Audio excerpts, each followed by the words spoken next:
Yet, despite the prospect, he felt a sense of rebirth there in the rebuilt ruins of his past. And a sense of comfort, too, for those he cared about were close, and that was a new and welcome thing. I will stay.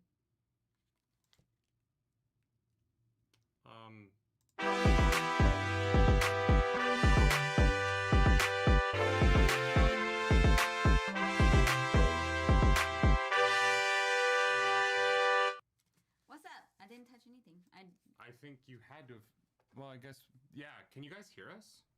It's so quiet. I swear I didn't touch that. Oh, God. Oh, God, why? This is going so well. We leave for 2 weeks and we come back and it was fine when we recorded last night and then Clarus did something. Why don't you just turn this up? Because I don't know how, like, Yeah, I'm worried about how... Wait, did you fix it back to normal? What do you mean? I don't know. What's up, Internet? My name's Nerdy. And I'm Clarus. And this is The Nerdy. The Wordy. The Book Club. Oh, God. What? Just our faces. Yeah. Oh, my. Hi, guys. Hi, everybody. We made it. We made it. Just a tad quiet on the mic. All right. No sound. No sound. Do it again. Do it again. Okay. Wait. Wait. Let's stop the recording and restart the recording so that for here, guys, we're gonna do this all over again. 3. Yet, despite the prospect, he felt a sense of rebirth there in the rebuilt ruins of his past.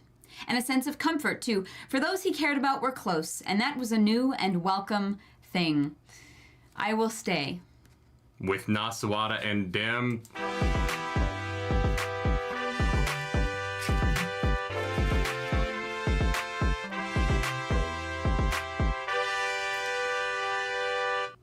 Titties. What's up, Internet? My name's Nerdy. And I'm Clarus. And this is The Nerdy. The Wordy. The Book Club. Take 2. Take 2. Murtagh. Chapter sections 3 through the end. Yeah. Yeah. Even though I realized that I put the title of this as Murtagh Part 3 to the end, Inheritance Cycle Book 5, right? But on the thumbnail, I put Murtagh Book Club Part 2. I understand that that's confusing, and I'm sorry, and I fucked up. It makes people click on it, probably, right? Yeah. Blue didn't finish. Oh, no. Blue, we're about to spoil the fuck. Yeah, you're about to get spoiled, so, If you didn't finish Blue, it is, December, so I recommend going over to a different website, because, No Nut November has ended. That's true, and you're allowed to finish now. Yeah. Thank you. What's up, everybody? Welcome to the Book Club, the show that gets demonetized every week for some reason. For some reason, I can't figure out why. Hi, we're back. We were in LA for 2 weeks, and we decided to move there. We did. Hi, everybody. We'll figure that out later. Streaming at lower than the accepted bit rate, so I don't know what the fuck that means, but open widget. It says open widget. I don't know what that is. Good. It says good. All right. Great. It fixed itself. I don't know. Kitty Fantastico. All right, let's just go over. Let's make sure that we have all the chats open. We are now the Nerdy Wordy Book Club live on YouTube and on Twitch. Guys, so we stream. If you want to just go open the Twitch and watch over there. We have to get this channel affiliated for an upcoming project. Hilarious. So I need 3 people to stay in the Twitch chat the entire day. Just go have it open, please, and thank you. Yeah, if anyone would like to watch on Twitch, please go do that so that... We have to get that channel affiliated for reasons, which... Should we talk about that a little bit? Yeah, should we talk about it? Yeah, we can talk about it. Can we spoil that just like a wee bit? Do you guys want some like D&D news? Is that something people want? Because if not, that's fine. Just tell me to shut the fuck up and we'll move on to the book. But Okay, before we get into that, I just want to say this podcast is brought to you by MistyMountainGaming.com. MistyMountainGaming.com paid us this week, and so I'm extra excited to talk about the fact that we're working with them. They make the best dice. They make the best accoutrement, as we say here. If you would like to have a smorgasbord of Dungeons and Dragons affiliated or TTRPG stuff to help you roll well, to help you look good, to help you carry stuff, to help you not have your dice roll onto the floor. They have to help you take notes. They have things for all of that. Dutch Gamer, thank you for watching on Twitch. We are loving working with MissyMountainGaming.com, and we love their dice. And if you want some beautiful, beautiful MissyMountainGaming.com dice, go to MissyMountainGaming.com. I've said that a lot, and use code nerdynightly15. That's right, nerdynightly15 is the code over there. Yeah, and they're the best. Honestly, they're great. I'm obsessed with their dice. Yeah. Did we get some more of those? No, they're on the way. Yeah. They're on the way. We'll show them off when they coming. arrive. For Christmas? I don't think so. Okay, that's fine. We're having some border problems getting stuff in time. So, I know, guys. I ordered Nerdy's Christmas gift weeks ago, and it still hasn't shipped yet. Sure you did. I don't believe. I'm starting to not. I think that you lied about having purchased my Christmas gift as an attempt to put pressure on me to buy you a Christmas gift. Well, okay. So here's the thing. You know that I can prove you wrong, right? I don't think that you can. Like, the emails have dates on them. Yeah, but you can't show me the email until after it gets here, else you'll spoil what it is. Yeah, but I can still prove you right after it gets here. You can't prove me wrong right now, and so I get to live in the Delulu for a while longer. That I won. Colaris also knows what I got her for Christmas. She knows the store I bought it from. Because the box is under... It's a Coach. You guys are going to see it on next Sunday. Are we going to open it on Christmas Eve? Yeah, we're doing all of our gifts during our caroling stream next Sunday. Yeah, guys. I think we're still in the ad. Use code nerdynightly15 at MissyMountainGaming.com. They're the best. Buy dice, play tabletop RPGs. Great, moving on. Great. So a little bit more housekeeping. Come and join us on Sunday, December 24th. Let's talk through the whole schedule for the rest of the year.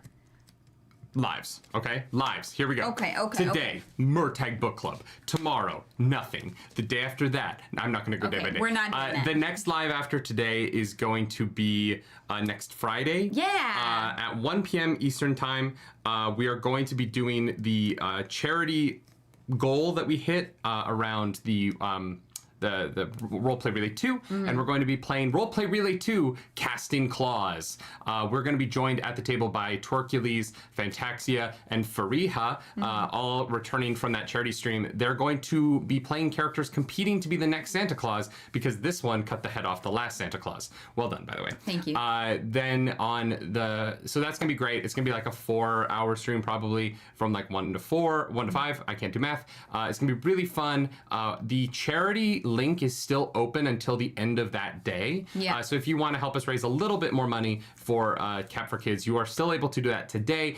Command charity should still work everywhere. True. And then the at the end of that day, that campaign will close because we have to end it by the end of the year.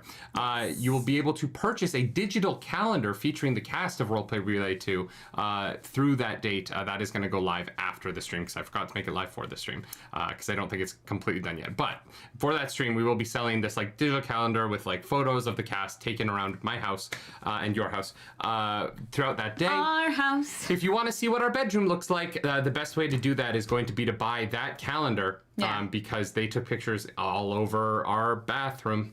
So then that's Friday. Casting Claws. It's going to be really funny. It's going to be a little bit less combat. Less combat, a little more roleplay, more of like a mix of both, most likely. If you watch the television show She-Hulk, you'll know what's going to go down maybe. Well, oh. That's a bad. Is it just all gonna like undo its purpose in the finale? Yeah. Oh, okay, great, love it. 2 days later, on Sunday, then following day, the Saturday, we won't be live because. No, Saturday we're having friends over, but Yeah. Sunday. Friendsmas. Yes, Sunday we will be live again. We're gonna be doing some Christmas carols. That was another stream goal. Yeah. We each have to write a Wheel of Time Christmas carol. I mean, we basically take a Christmas carol. All of the Christmas carols have to be rewritten for Wheel of Time. No. We're gonna stream 4 hours of Wheel of Time Christmas. No. Incorrect. That's not happening. Just give her an aneurysm. No. We do not have time for that. We are both going to write separate competing Wheel of Time Christmas carols, and you will vote on who wrote the best Wheel of Time Christmas carol for charity. We're voting?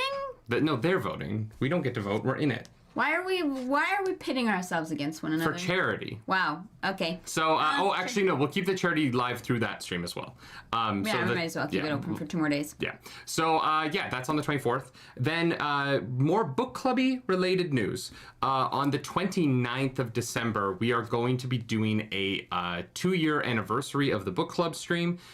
We started the book club on December 31st of 2021. And so on December 29th, it's not exactly, but it's the same. Yeah. Yeah, we wanted it to be on the Friday book club slot. We are going to be doing a whole stream dedicated to Wheel of Time Season 2 talk and celebrating 2 years of doing this nonsense with y'all before we start Cosmere on January 5th next year. Yeah, we'll be talking about the show. We might do like a ranks video. I honestly think that we should go through all our predictions and talk about some of those. Talk about the best ones, yeah. I'm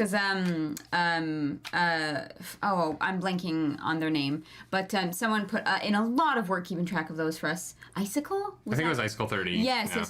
In our Discord. So like huge thank you for that. I can't wait to go over those. That'll be very fun.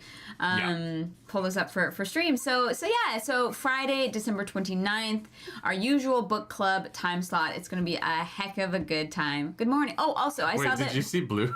What? I thought it was non-stop Nut November. Did I fuck that up? That's very funny. Blue also did come back to the Nerd Table for a 23rd month. Thank you, Blue. Welcome back to the Nerd Table. It's good to have you here. Blue wants a physical calendar. We don't.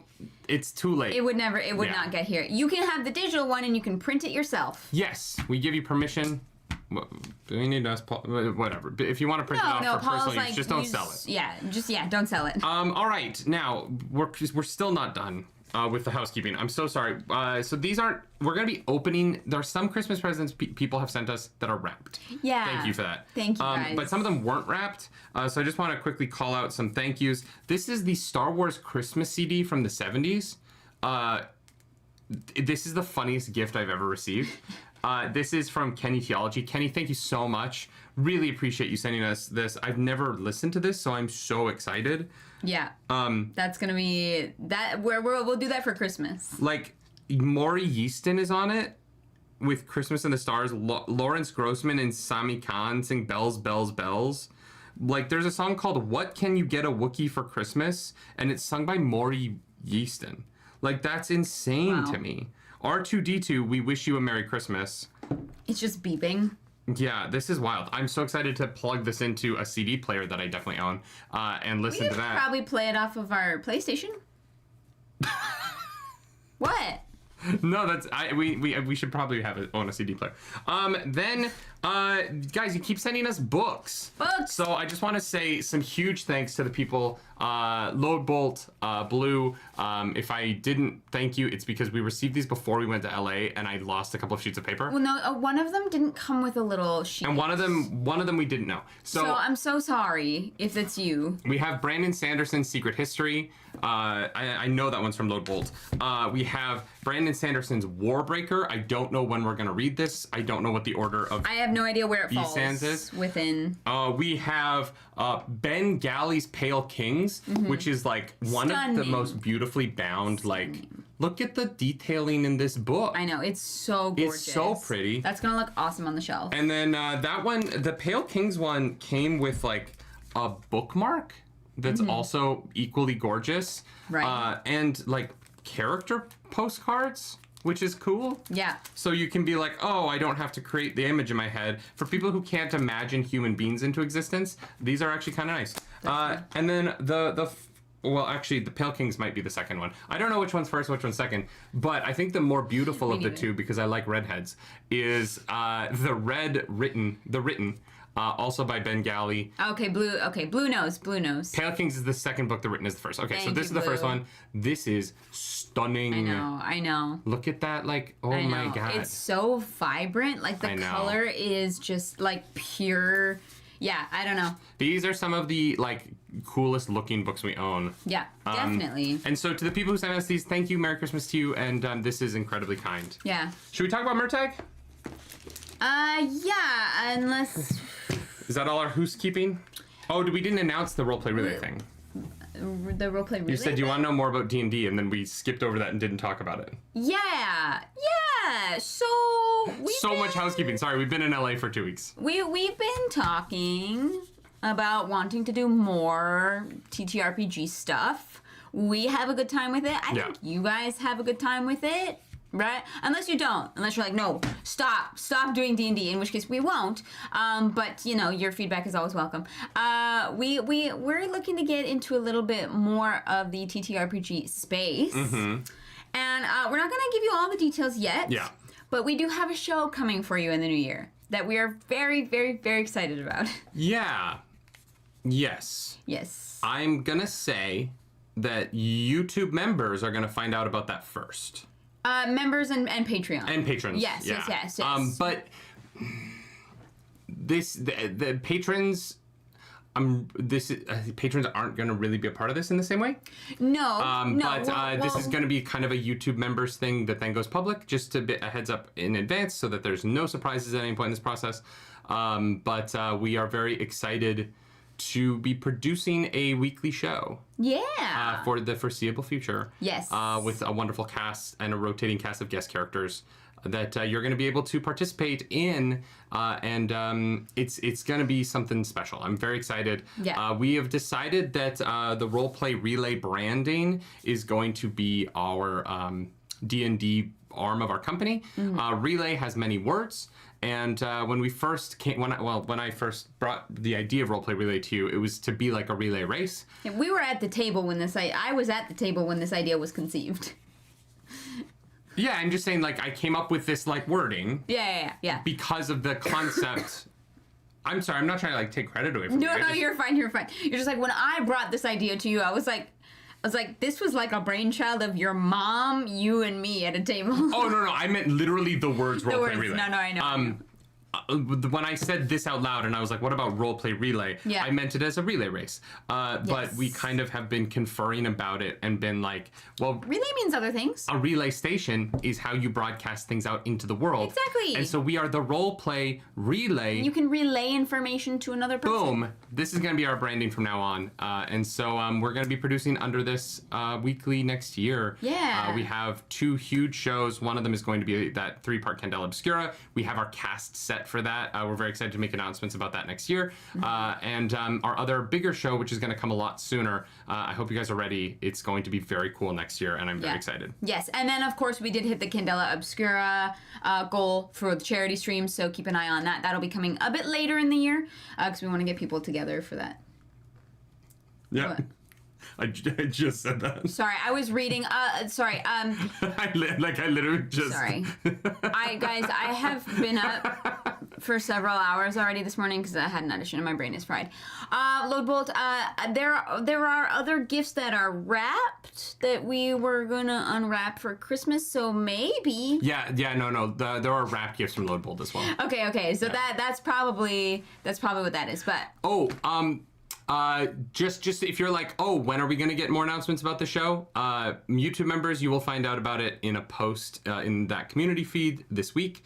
And I'm teasing it because we're going to make a big announcement during the Casting Clause next Friday. Yes. So if you want to know, come to the beginning of the Casting Clause stream next Friday, and you will find out what the big show starting in January is going to be. Hell yeah. So much housekeeping. Okay. Sorry about that. Karomi, thank you so much for your kind words. Nicholas Cardillo, thank you for your kind words.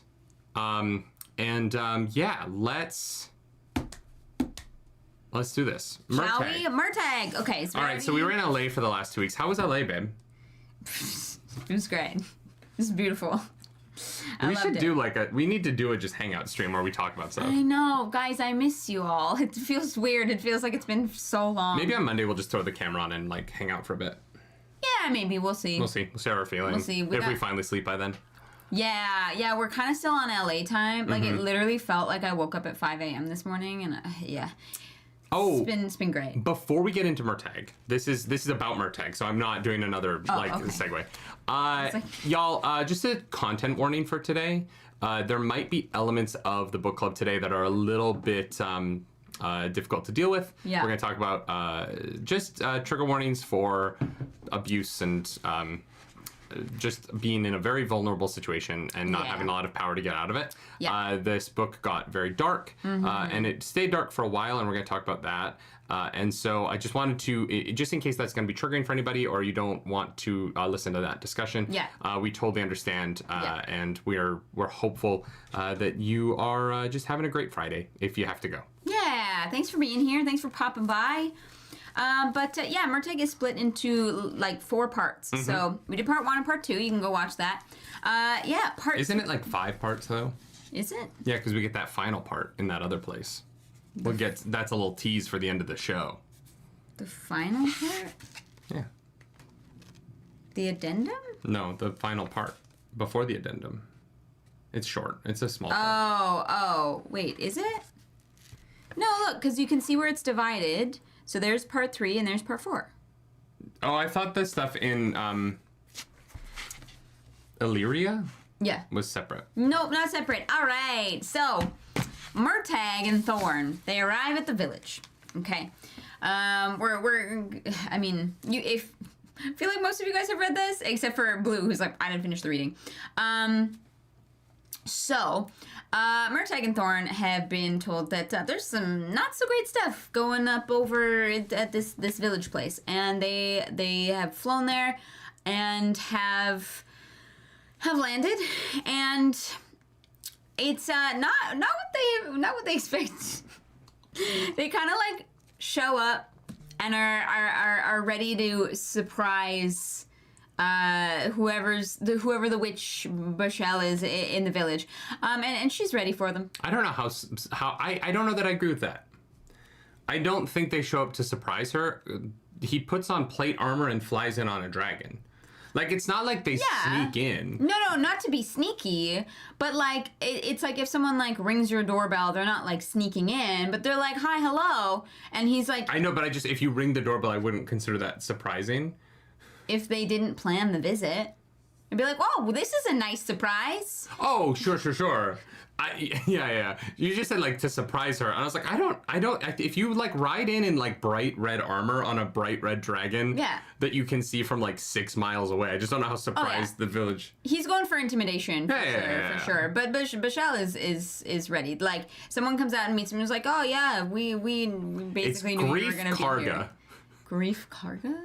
Yeah, because his name's Grieve, right? Oh. But the character from The Mandalorian is Grief Karga. And so every time, this whole second half of this book, I just pictured Carl Weathers fucking walking Murtagh around Nal Gorgoth and being like, Mando! He's the fucking worst, though. Murtagh! No. Grieve like, somewhere, sucks. Baby Yoda is somewhere in Nal Gorgoth. You know what I mean? Like, Probably. He's there somewhere, just eating macarons. Honestly, that's fair. Arzu, welcome back to the Nerd Table. The whole arrival scene and how the witch turned it around on Murtagh gave me a secondhand cringe. Yeah, I feel that. Well, and it's Murtagh's fault, right? Because he makes this, like, big show, and then... He has no idea what he's walking into. Well, and he makes this big show of, like, I'm gonna be, like, intimidating. And then Grief is like, she's ready for you. And Murtagh goes, oh, well, I don't want to seem like a dick. So I'm gonna, like, maybe that's their custom. I'm gonna go to her. Yeah. But you know who didn't fucking do that? Angela. Angela said, no, I'm outside of town. You come to me, bitch. And Murtagh should have behaved like Angela. You do not show up to intimidate someone in plate armor and then get tricked into going inside a place that you don't know the dealio. Yeah. Like, this is such a huge, immediate fumble by Murtagh, and I was a little bit disappointed in him. Yeah, he's got this, like, weird sense of, like, righteousness from court. Yeah. Mm-hmm. Even if it's shady and, like, underhanded, like, righteousness, there's, like, a code of conduct. There's a sense of decorum that they have. And, like, these people don't have that. Yeah. But Murtagh behaves as though everybody does, which I can completely understand. Like, like, there are certain groups of people who, like, just, like, behavior is different. Yeah, except, like, Galbatorix... He watched Galbatorix manipulate people for years, including himself. And I was a little bit like, Murtagh, I don't think you learned the lesson of that. I don't think so, because Murtagh has never been manipulative. Like, I can't think of a single time. He is, like, almost, like, upfront and honest to a fault, I think, because of his experience with that. Like, he's never trying to truly deceive people. He's, like, sneaky, and he does what he needs to do, but he's never, like, intentionally manipulative. Yeah. Right?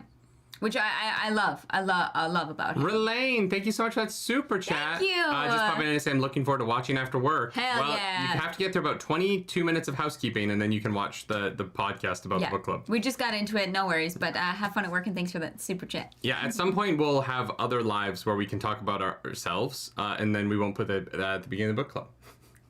Maybe. We'll see. Maybe. Yeah, and so he follows in, and we meet Bachel. Bachel is interesting for a number of reasons. One, first half-elf that we meet in the entirety of the series. Yes. Her mother was an elf. The idea of elves and humans mating is a, like, myth that is now true. Mm-hmm. You know? Yeah. And that's such like fun new information, particularly because at the end of the inheritance cycle, it's like, are Aragon and Arya going to end up together? And it's like, well, we know now that they can have kids. So good for them if they want that. Maybe they don't. But it does seem like the elves would be very happy if their queen had a child. The other interesting thing about Bachel is that she is, like, magically protecting herself from her raging alcoholism, which is a gift. Yeah. Yeah, she's, like, completely unaffected by alcohol. Which, here's the thing. I don't really like the taste of alcohol, so it kind of defeats the purpose for me. But I'm like, hey, you do you. I know, but, like, good wine... and I gotta take your word for it, because I don't... Good wine is good wine. My favorite thing about it is that she's, like... She isn't drinking to get drunk, so she loves the taste, and she is shipping that shit from around the world. Like, he's like, this is a vintage from, like, the other side of the continent. How the fuck did they get here? And I'm like, Bachel is a needy speaker, right? She's out there like, look, I'm gonna give you guys the worst dreams you can possibly imagine, and in return, I demand the finest reds from the islands of Cathay. Do you think she's the one who gives them the dreams? Yes. Really? Not literally gives them to them. I think that her role in it is that the cult needs someone to, like, be the mouthpiece of keeping people here to breathe in the fog that gives them the dreams. So she gives it to them in the sense that it is by her, like, will and ability to manipulate people into staying that the dreams are upon them. Okay, fair. I don't mean that, like, she's, like, magically giving the dreams. Obviously, Asligor is the one giving them the dreams. The brimstone smoke, what they're breathing in, is where that comes from. Yeah. And honestly, I don't even think it's really the smoke, right? I think they're living in the closest proximity to a giant dragon that's projecting its mind onto theirs. Yeah. And so I do think it comes more from that. That's not obvious in that it is the truth. That is obvious in that it is my opinion. Read the book, Blue. I'm just gonna keep calling you out. So I don't think that she's literally giving them the dreams, but I do think that she is responsible for them being in a place to have the dreams happen. Yeah, okay. I hear you. I think that's fair. Bachel, very, very interesting character. She calls herself the speaker because she speaks to the dreamers, the drama. Yeah, Blue's like, I don't understand what's going on. It's fine. Don't worry about it. She's been like, hey, Murtagh, wow, good to see you. Well, she never calls him Murtagh, I don't even think once. They call him King Killer, which rude. I mean, to be fair. It's true. He killed Hrothgar. Yeah, it's true. But, he obviously doesn't like it. But they're like, oh, this was foretold. As it is dreamt, so it shall be, and all that cult stuff. They're like, oh, you made it. Great. Feast time. And he's like, what the fuck is going on with these people? And they throw them a feast.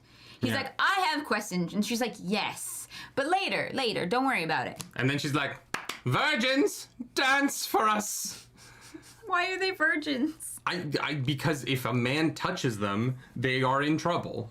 Oh, I didn't realize that those were the people dancing. Yeah, it's Aelin, and then she's like, Murtagh, will you dance for me? You're a virgin. And he's like, not in my armor. And she's like, one day you will dance for me, boy. And he's like, yeah, sure, lady. This is where I would have left.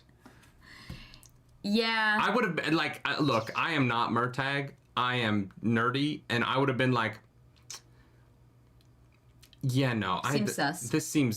I'm going to go tell people that I'm here. Murtagh committed the like fatal sin of nobody knows not using the buddy system. Yeah. Well, no, he did. He brought his buddy true. though. But that's the thing. Yeah. But nobody knows where him and his buddy are. Yeah, like no one's coming to save him if things go wrong. Exactly. And things go wrong. Things go wrong. Immediately. Yeah. I mean, well, not like immediately. They have a feast and it's fine. It's a good time. Yeah. And she's like, yeah, stay the night. And he's like, but I have questions. And she's like, yeah, don't worry about it. Like, she gives him, like, no information. Yeah. And he's just like, no, but she's gonna tell me. And I'm like, Murtagh, she's not gonna tell you. Arzu, thank you so much for that super chat. I think she just chooses how to interpret the dreams. Some of Murtagh's dreams come true by the end of the book, but not the way she said that they would. Oh, yeah, no, she's fucking making it up. She's full of herself. She's like, oh, that means this, 100%. She gets close because she's so old, right? Like, the idea is that, not the idea, but my interpretation of it is that, like, she's wiser than everyone around her because she's the only elf there, right? She's probably, what, like, 300 years old? She's gotta be older than that. Like, I don't think she has to be that much older because her mom was the speaker before her. Her mom was not the speaker before her. Her mom became jealous and she had to kill her mom. Yeah, because her mom was the speaker and she was going to replace her. No. Yeah. Her mom was jealous of her connection because she didn't have it. Then who was the speaker before her? We don't know. They never say, as far as I know. But yeah, her mom brought her there. And I could have sworn her mom was the speaker. No, her mom brought her there, and and she was like, when it became clear that like I like had the connection or whatever it was, she became jealous, and I had to like get rid of her. And because she says to Murtagh, like, you would have done the same thing with Morzan, right? Interesting. My interpretation of it was that her mom was the speaker and that when she realized that her daughter had the gift and would eventually replace her, she became jealous. But here's the thing. Her mom was an elf and would have lived forever, so she would never have been replaced. Interesting. Yeah. I don't know how I got that wrong. So, anyway. I think it's like a little bit vague. They eat, they drink, they be merry. Aelin dances for Murtagh, and Murtagh's like, that woman is wearing white, and I don't know why, but we know. It's because she's a virgin, because this is a cult movie. Yeah. Have you seen a cult movie, chat? It's that. There's a bunch of women who can never be touched by a man. Have you seen like Midsommar? Because that's what this is. Yeah. But instead of being in Scandinavia, it's in Canada. Why is it in Canada? Because it's cold in the north, and this takes place in the Canada of Allegasia. Sure. Yeah, I don't know if Shafika, I don't know if it's ever said who the speaker is, like, explicitly, from what I remember, but that's fine. Yeah. Yeah, so Murtagh is like, you know what, these people seem really sus. Mm-hmm. I'm gonna do some poking around. I'm gonna do some recon. Yeah. And my favorite part of it is, like, Thorn is committed to coming with him, and I'm like, dude, you're a dragon. You're not sneaky. And also, people, like, so if Murtagh sneaks out of his room, right, and he's poking around, if someone would have to go into his room to see that he's poking around. If Thorn moves from the courtyard of the castle, everyone's gonna know, because they're gonna look out the window and be like, hey, the dragon isn't fucking here anymore. So Thorn, not sneaky. Murtagh is like, I'm gonna go to that tower. Well, I want to talk first because last episode we got to talk a lot about how Murtagh uses the language in really cool ways here to use magic. Yes. I really love this first use of magic in the village of him being like, wait, does she quake the mountain in the first time he meets her? No. No, that's the second time. Okay, so we haven't skipped that. We get this really interesting idea where he's like, oh shit, if they have the medallions on, I don't know how those really work, but they block attacks. And the medallions block magic. So this only works if they don't have the medallions on. I'm not going to attack them though, because they might still have wards. Yeah. What can I do that isn't an attack? And he's like, I did something in that other city and it worked. And he's like, sleep. Go to sleep. And so he becomes the Sandman. Pretty much, yeah. Because it doesn't take a lot of energy. You know who would actually be a good Murtagh? The guy who played the Sandman on Sandman. Tom. Oh, interesting. He might be too old for it now to play it in like the show. Right. But right. he would have been a good Murtagh. Tom not Stoppard. That's the writer. It's Tom something. Not sure. Yeah, he'd be a good Murtagh. Yeah, I hear you. He just put on some muscle, you know, because he's a whiskey boy. He's got a broody face, you know. And so yeah, he puts the guy to sleep in another like clever use of Murtagh using magic in a way that Aragon didn't in the other series. Mm-hmm. And really we get to differentiate the two characters by how they use a skill set, which I always think is really fun. Yeah. It's something that like I love about Avatar: The Last Airbender is how like there are 4 kinds of bending, but you can learn a lot about a person by how they use it. Yes. And I think that Christopher Paolini plays with that idea really well in Murtagh, in showing how different he is from Aragon by his problem solving through magic. Yeah, for sure. I totally agree. So Murtagh goes to this tower, which was like pointed out to him before as like a Tower of Flint, sacred place or whatever. And he's like, okay, well, I'm gonna go start there, I guess. Yeah. And it's basically, what do you call a house of birds? Whatever. What do you call that? Atrium? It's There's a word. Yeah, there is. Right? A word. There is a word that's like a house for birds, but it's not a birdhouse.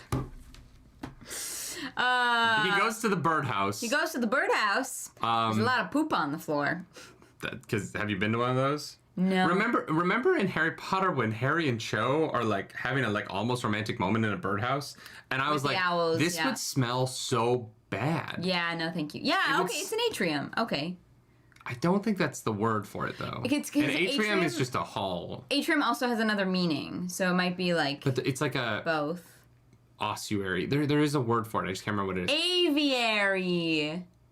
Is it called an aviary? Yeah. Oh, I thought that just meant bird-like. Guys, I'm dyslexic and not an English major. I'm a musical theater major. No. If it's not described in a song, don't know it.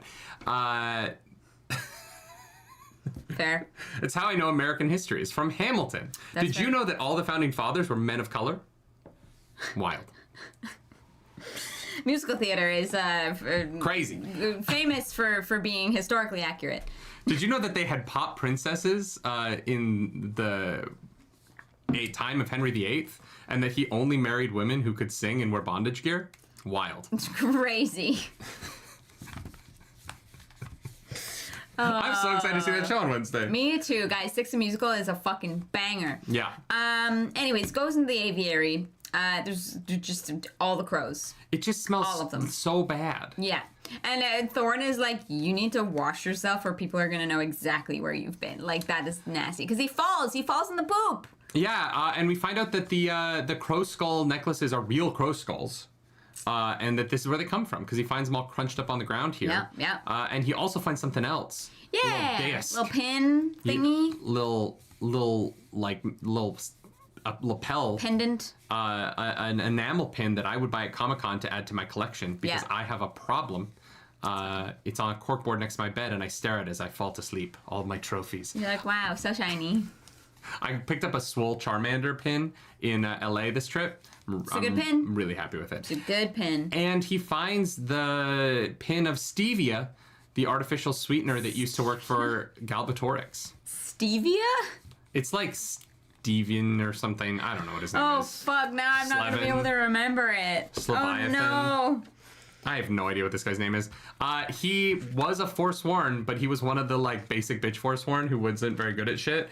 And so he doesn't matter.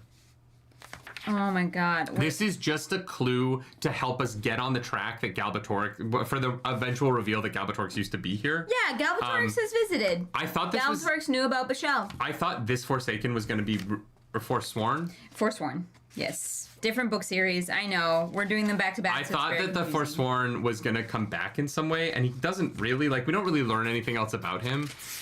No, but it is interesting that we do learn that, like, you know, whatever story that Galbatorix has told to people about losing his dragon and the events afterwards, wrong. No, true. Well, ish.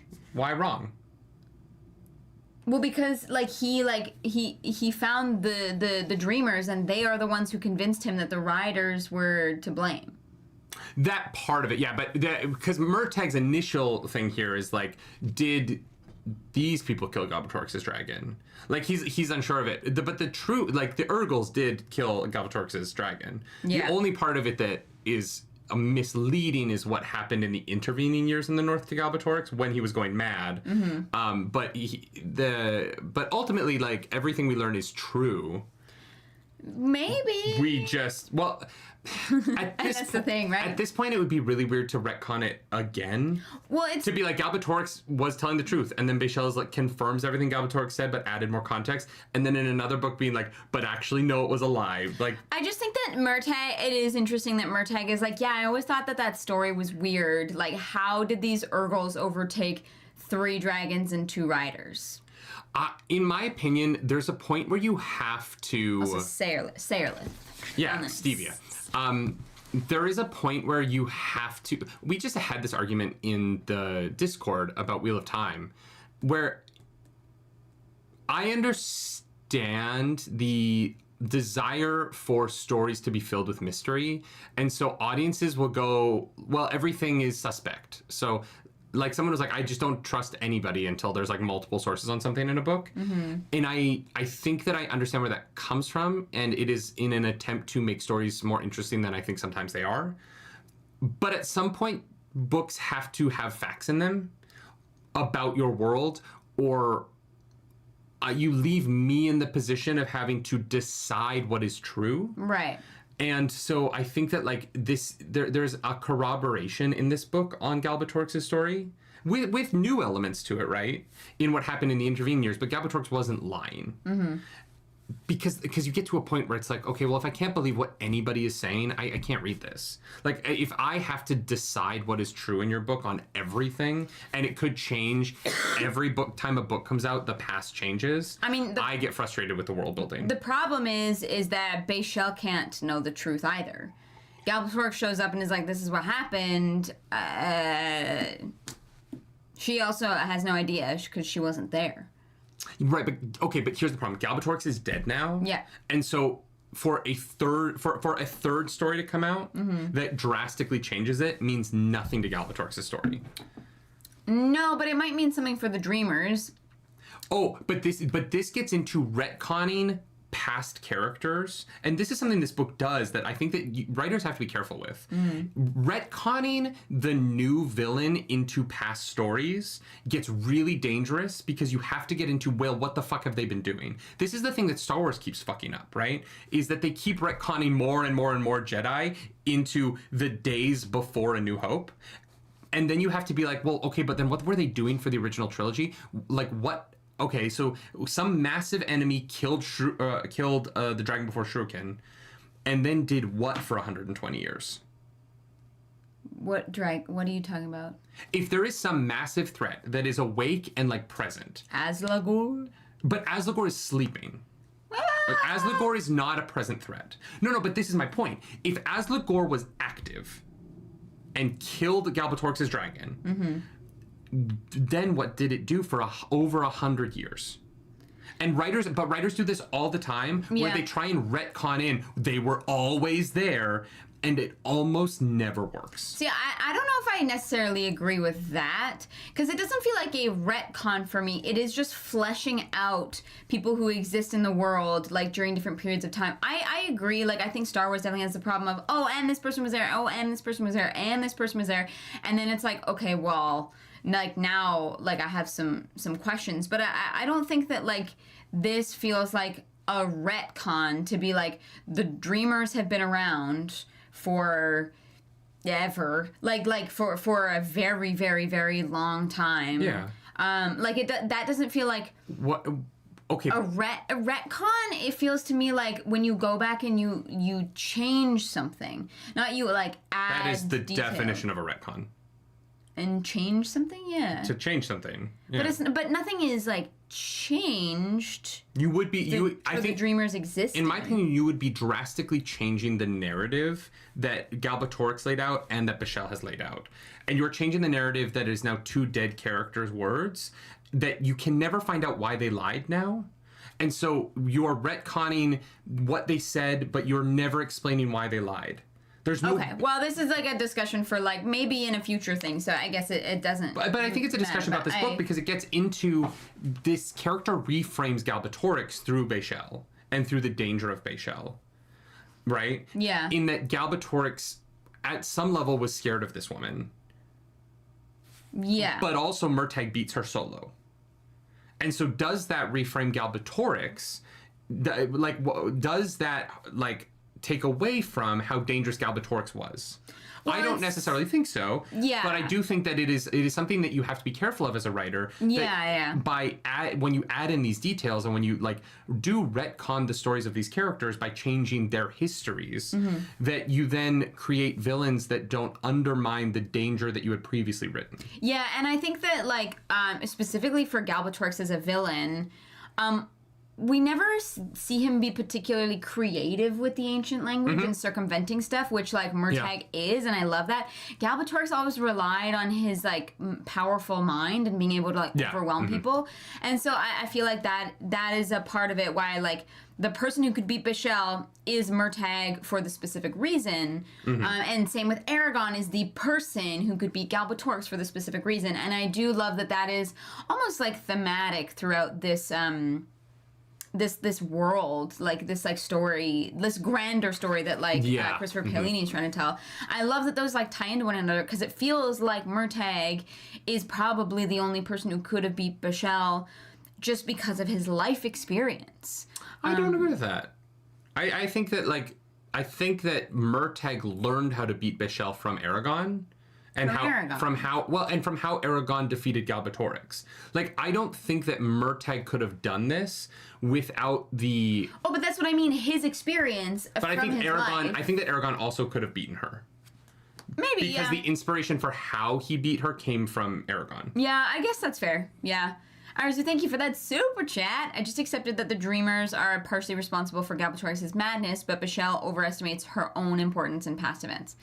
I don't even think it's overestimates. I think she is very important, right? Because she is so clearly able to infiltrate so much of Allegasia from such a remote place. Like we're gonna get into Pimpleface and the Mystery Man. Pimpleface and the Mystery Man? Yeah. I have no idea who you're talking about. Murtagh's bully. Lyrith? Yeah. Why is he Pimpleface? Because fuck him. And sure, okay. The Mystery Man, because we don't know who he is. Sure. What? You're very funny. Pimpleface and the Mystery Man. It's like a Batman villain duo. Pimpleface and the Mystery Man. They're Murtagh's enemies going forward. Well, no, Lyrith is dead, but Mystery Man isn't. Yeah. But we get into this, like, I think that Bachel's influence was legitimately very dangerous, right? Yeah, and I wouldn't fuck around. Well, unfortunately, Murtagh does. Let's get into that. We'll keep talking about this as we go, because there's a lot of talking about this book, because there's some really interesting ideas about how you build up your villains in this, but... Yeah. I mean, like, Bachel seems, like, perfectly pleasant for a while, even if she's, like, a lot, and very, like, she's definitely not willing to give anything away.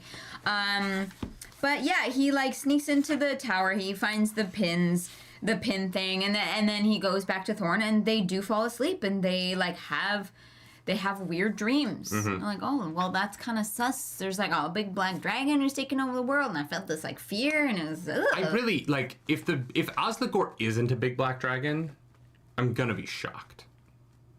Yeah, no, I think that it's very clear. I read something on Reddit recently that I think is interesting. Do you think that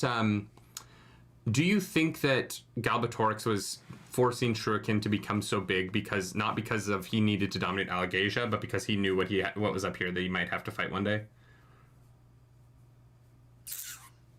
Maybe. Like, do you think that Galbatorix was trying to bring back the riders? Because I don't know that Galbatorix needed the riders to stay in control of Alagasia. But do you think he was trying to bring back the riders because he needed multiple dragons to fight whatever this is?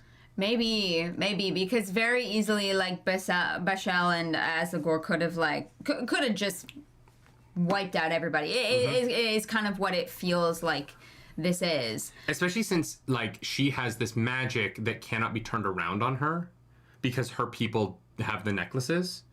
So, like, Bachel's army would have been so dangerous. Yeah, she doesn't use the ancient language, which is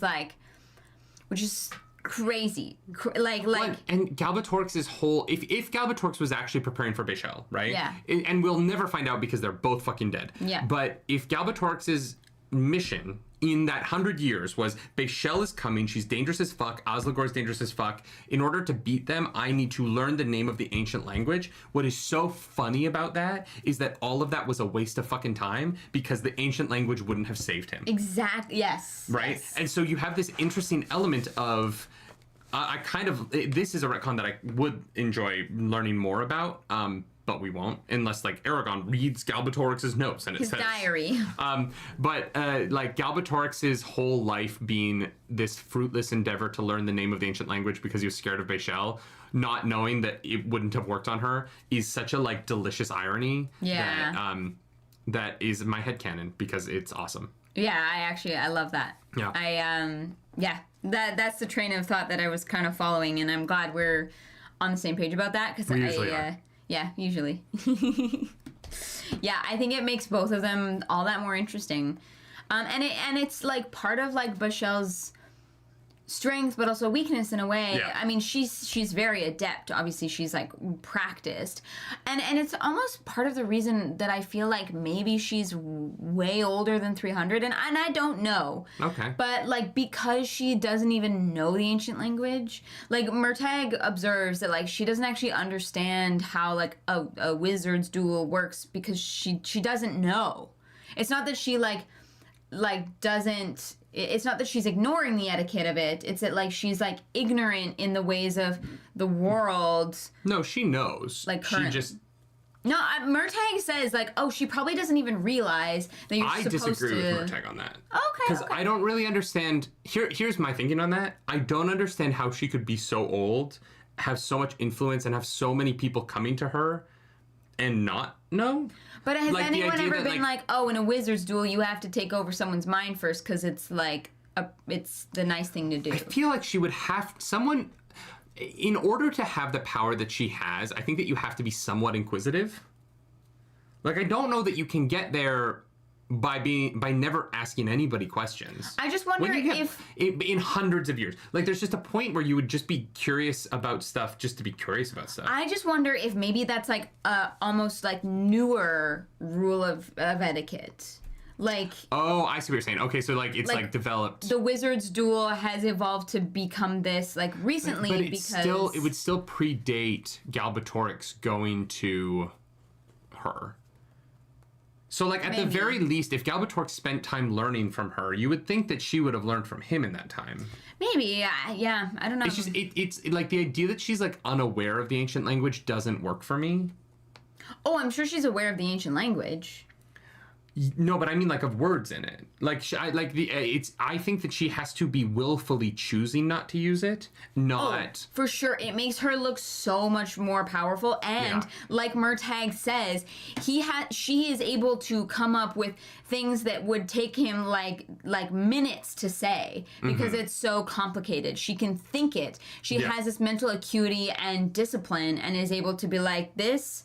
make it into being. I absolutely think that she does that. Yeah. Because I think that I think she's very confident in her ability. Yeah. But I don't think she's ignorant of what other people's abilities are. No, I just think that she she's like doesn't play ancient by the language. rules. I don't Yeah. really care to use that. Yeah. But I think that's different than her like being unaware. Oh no, I meant more the wizard's duel rule of like, oh, the mind, like. Oh no, I think she maybe. knows that it exists. I don't think she agrees with it. Maybe. Because I also don't agree with it. Right? Like I think that there are ways around the wizard duel thing that are like underhanded, don't get me wrong, but I fight dirty. And so I think that like if you're gonna fight clean, you would use the wizard's duel rules, but I would use magic to kill people before they even know I'm there. No, but that's the problem, is because if you're trying to kill somebody who has spent decades putting wards around themselves, you have no idea how to kill them, and then you've lost your advantage. And so that's why when two people are standing there fighting one another, I could like just throw an attack at you, but I have no idea what kind of counters you have. If I throw a fireball at you, for example, and you have a ward on you that literally takes that fire and like turns it into lava and it like shoots back at me in some way or whatever it is, or like if a fireball hits me, then like the freaking floor collapses under you. Like those are the things that you can't know and anticipate because there's like 1,000,001 possibilities, and that's why you break into the mind of the person so that you don't kill yourself in the process. Or if you see I cast something and you do something gut instinct to like try and stop it, like that's then it's basically the difference between one of you dying or both of you dying. And here's the thing, I'm sure there's a lot of wizards who are like, fuck it, we're both gonna die and I don't care. But for there to be like a winner, I think that's why the like I think it's impossible to anticipate every move that your opponent could have set up. I agree with that if you and your opponent are looking at each other and one of you can see the other cast. I think that there aren't enough wizards in Allegasia using rogue multiclassing to get that sneak attack bonus. Because I think that magic plus sneak attack in this world is much more dangerous than magic that you can see. Yeah, I'm just saying if I sneak attack you and you have a ward up that like... But you don't like feel... The thing about this is that it's not like Wheel of Time where like you feel someone embrace the source. So No, but you feel a drain on your wards. They activate. Yeah, but you don't know where that comes from. And that's the thing about this magic system, that there are sneaky ways around it, in that like it is never talked about in the books that someone uses magic and another person like feels like, oh, they're behind that wall using magic. That's not how this magic system works. But you could have a ward set up that does that. I guess you might be able to. Like, if someone uses magic on me, it's like Murtagh talks about the ifs. That's why you don't use magic on somebody. Always use magic on something else and attack them with it. 100%. Because if the only way that they survive a wall falling on them is if they have a ward, or if they have an item on them that has magical energy that powers that ward. Because if they're powering the ward themselves, you just always drop things that are too heavy on people. The lesson in this book is just drop heavy things on people if you want to make sure they're dead. Yes. Don't use magic on the person. No, I agree. If you use magic on the person, you are in much more danger. Because I think that setting a ward that is, if something falls on me because it was pushed with magic, then I will know where the person who put the magic on the thing... I don't know that you could concoct a ward that would allow you to, like... I don't know that the magic lingers long enough for your ward to be able to tap into what happened to get that thing to that place. I don't know. Here's the thing. The way magic works in this world is like basically limited by imagination only. Maybe if you don't know enough words to get to that spot. I think it would be a power issue. I think skill issue. No, not skill. No, because skill would be the wording. I think that you could word the spell, but the danger would be that your magic has to go back in time, and the amount of energy to go back in time is too great. You cannot reverse time with the magic, right? And so because I think it's a power problem. And so I think that if you were to set a ward that had to figure out where that rock was coming from, your ward would essentially have to tap into the magic of the universe, reverse time, and figure out where that magic came from. Well, no, you don't have to figure it out. It could be an instantaneous effect. But it's not instantaneous because the magic that threw the rock is already done. You would have your magic. Oh, like if you're not affecting someone directly. Your magic would have to go back to the moment in time where that magic projected the rock. Yeah, sure. Right? I hear you. Yeah. And so you would end up in this weird cycle of time issues. And I think the power necessary to go back in time is 88 gigawatts, which is more power than I think a human can make. Well, which is why you need a new, like the amount of. They talk about that in the original, in the inheritance cycle. Yeah. Right. That the people tried to like see the future and the past, and they just died, and they like, well, we don't touch that anymore. Yeah, because you need 88 gigawatts, which is the power of a nuclear explosion, which you can only get from the Lebanese. What? Have you never seen Back to the Future? Yeah. It's just Back to the Future. I don't remember anything about Lebanese. He steals the plutonium from the Lebanese, doesn't he? Do I have the wrong country? Look, I have not seen. No, that I'm pretty sure it's the forever. Lebanese because there's a parody where it's the lesbians and he steals the plutonium from the lesbians. Oh, jeez. Libyans. I was so close. From the Libyans. I don't know. I saw that movie when I was like 8, so. And if you want to go back in time in Allegasia, right, you have to first invent nuclear fission. Gotcha. But once they invent nuclear fission, they could use their magic to trap the power of nuclear fission to go back in time. Sure. That Christopher Paolini. This is the fracture verse. Fractal, whatever. I haven't read any of it yet, but we will soon. This is the fractal verse Allegasia crossover that we need. Is Doc Brown and Marty McFly using the true language to use a nuclear bomb to go back in time and save the riders. Well, there you go. Things I would never have thought of. Oh, wow. Why does my brain work this way? It's a great question. It's why I love you, you know? Never a dull moment. Anyways... it is the next day, and this is where Murtagh. We've been in the village for 24 hours, and we're an hour into the podcast. I know. I mean, like, this is just kind of. We need to skip over some stuff. Well, we need to get moving. He meets Aelin, who's a very important character, so we're gonna bring her up. She's a virgin. Cannot be touched ever. Touched for 0 times. And she's like very like in awe of Thorn and Murtagh. Yeah, because he's a fucking dragon. I mean, I would be too. I get it. I do love, going back on the relationship between Murtagh and Thorn. Murtagh is so over how cool Thorn is. And I love that because it would happen, right? Like, you would get so used to it. Yeah, it's just my fucking dragon. Like, I don't... And so I love the idea that Murtagh is like, oh my god, stop fawning over him. He'll get a big ego about it. I know. Which is what I do to you. You are my Thorn. You're my little dragon. Yes. Small dragon. Fabu, hi, it's good to see you. Short Stacks and Sidekick Boy. That's a comic book. Yeah, honestly. She thinks that Thorn is literally a living god, which is fair. Somewhat fucking true. Dragon. Yeah, literally. So she like cleans Thorn's scales, like gets them ready, and Murtagh sees all of these people. Yeah. Telling their dreams to some interpreters, I guess. And, like, some people get to tell their dreams directly to Bachel. You tell the speaker this and she'll, like, let you know. And so, some of them don't, I guess. It depends on how cool your dream was. Yeah, if you got Bachel doesn't want to hear, basic dreams. Yeah. Bachel doesn't want to hear that your pants fell down and when you were talking in front of the class. Mm-hmm. You know what I mean? She wants to hear that good shit. She wants to hear that, like, I dreamt I had sex with my sister and I don't know what to do about it. Jesus. You know what I mean? The one that I did I want to be very clear. I don't dream. Never. So...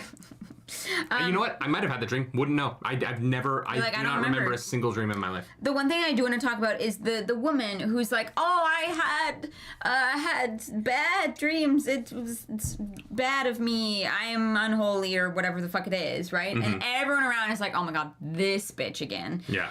And she says, I did not dream as was right and proper. My mind was empty all the night until just before waking. Then an image filled my mind, and I saw the white mountain with... And that's all we get. Yeah. Do you think that mountain is the mountain that Aragorn is raising the new dragons on?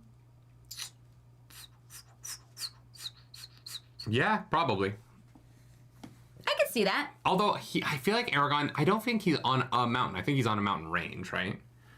Yeah, but in order for there to have enough food. Yeah, but like, they're building their hall. They're like a massive hall on a mountain, so. Yeah, I wouldn't be surprised if it was a reference to that, because there's no White Mountain in the Spine, and there's no White Mountain in the Beor Mountains. I mean, well, they're covered in snow, so kind of, but I think that this is a more specific thing than that. Yeah. Otherwise, it would be the entirety of the Beor Mountains. So I have a feeling that it isn't the snow that they're talking about. I think that it is actually the stone that the mountain is made out of is probably a lighter shade. Because you do see that sometimes. Okay. Maybe it has something to do with where Angela is from. Did you read the short stories? I can't remember. No. Okay. Well, then... Well... Just talk about it. I don't mind. It's more just that, like, I'll read them for the 2-year anniversary on the... We'll talk about them briefly on the 2-year stream. Sure. I mean, basically, there's one short story that involves... We were busy. We were in LA, and it was, like, there was a lot going on. But, yeah, like, it is kind of implied that Angela is from some other land or country or world. Yeah, that makes sense. And so maybe... Of all the things that make sense in this world, that makes sense. Yeah, for sure. Like, she goes and she gets Elva to, like, tutor her. And, like, basically, like, whisks her through a magic door. Fuck off, Febu. Murtagh confronts Bachel. Mm-hmm. He's like, hey, I found Stevia's sugar packets in the crow nest, in the aviary of the crows, and Bachel's like, do not tempt me, Bilbo Baggins! And the whole of the earth shakes, and they're like, oh shit, this woman is powerful as fuck. And she's like, we're gonna go hunting. And so they go and they hunt, and Murtagh's like, wait, bitch, you don't have no dogs. There's no dogs in this whole place. What the fuck is this shit? She's like, dogs, unholy. Blasphemous creatures. Yeah, we don't like dogs. And I'm like, automatically suspicious. Oh, I would have killed her right then and there. Immediate death. Immediate death. Blasphemy. The dogs, look, dogs are smart, right? Dogs trust their fucking noses. And the noses here are all going, oh my God, it smells like a fucking hot springs. Yeah, they're like nasty. Oh my God, the sulfur. Have you lived next to sulfur? I did for a day, and I was like, we're moving, Mom. We're leaving. No. We're getting out. We had to drive through this like sulfur field. Fuck, it smells so bad. Yeah, it's rough. It's not fun. And so they hunt, and they find out that the hunting here is they just charge the boars without dogs, and it works. But Murtagh almost dies. The boars charge them. Fair. Boar's very aggressive. He rides a horse. Thorn is very upset about it. I think it's freaking hilarious. The hornless deer. Yeah, and he's like, you know it's a horse. And he's like, yes, but it is funnier if I insult them for no fucking reason. And I'm like, Thorn, you are a petty I love bitch. Thorn. Yes. You are a petty little... Yes. Like, Thorn should be competing on RuPaul's Drag Race. Yeah, 100%. 100%. Shantae, you stay. Yeah. Sashay, away. Arisa does bring up a good point that, like, it does seem like something else shakes the mountain. It does not appear like it's Bachel, because, like, he's like, there's no fucking way. Yeah, 100%. You know, he's it's like, Asmagor, the giant dragon under the ground. Yeah, it's pretty suspicious. I don't know. I love Thorn's, like, I love how Thorn's mind works. He's hilarious. He's probably, like, my new favorite character in this series. Like, truly, I adore him, and he must be protected at all costs. Yeah, I mean, it's easy when you, like, take what is essentially, like, not a pet, but, like, a pet adjacent thing and give it trauma and then tell me all about its trauma and make me feel bad for it. You know what I mean? Wow. Like, if you give me a dog with PTSD movie, I will love that dog forever. Yeah. It's not hard. Yeah. And not that dragons are dogs, because they're sentient and it is slightly different. Well, and fucking Thorn is like, is it weird that there's no dogs? And Murtagh's like, well, yeah, kind of. It's like the closest bond to what you and I have. And Thorn is like, yeah, I don't fucking believe you, but sure. Yeah. It's like, really, dogs? Really? I don't know about that. Yeah, and so They go hunting. They go hunting. They do catch a boar. Murtagh almost dies. Yeah. Thorn kind of thinks it's hilarious, but is also really concerned. He has a very interesting relationship with Murtagh. And then we get another dream, another sleep moment.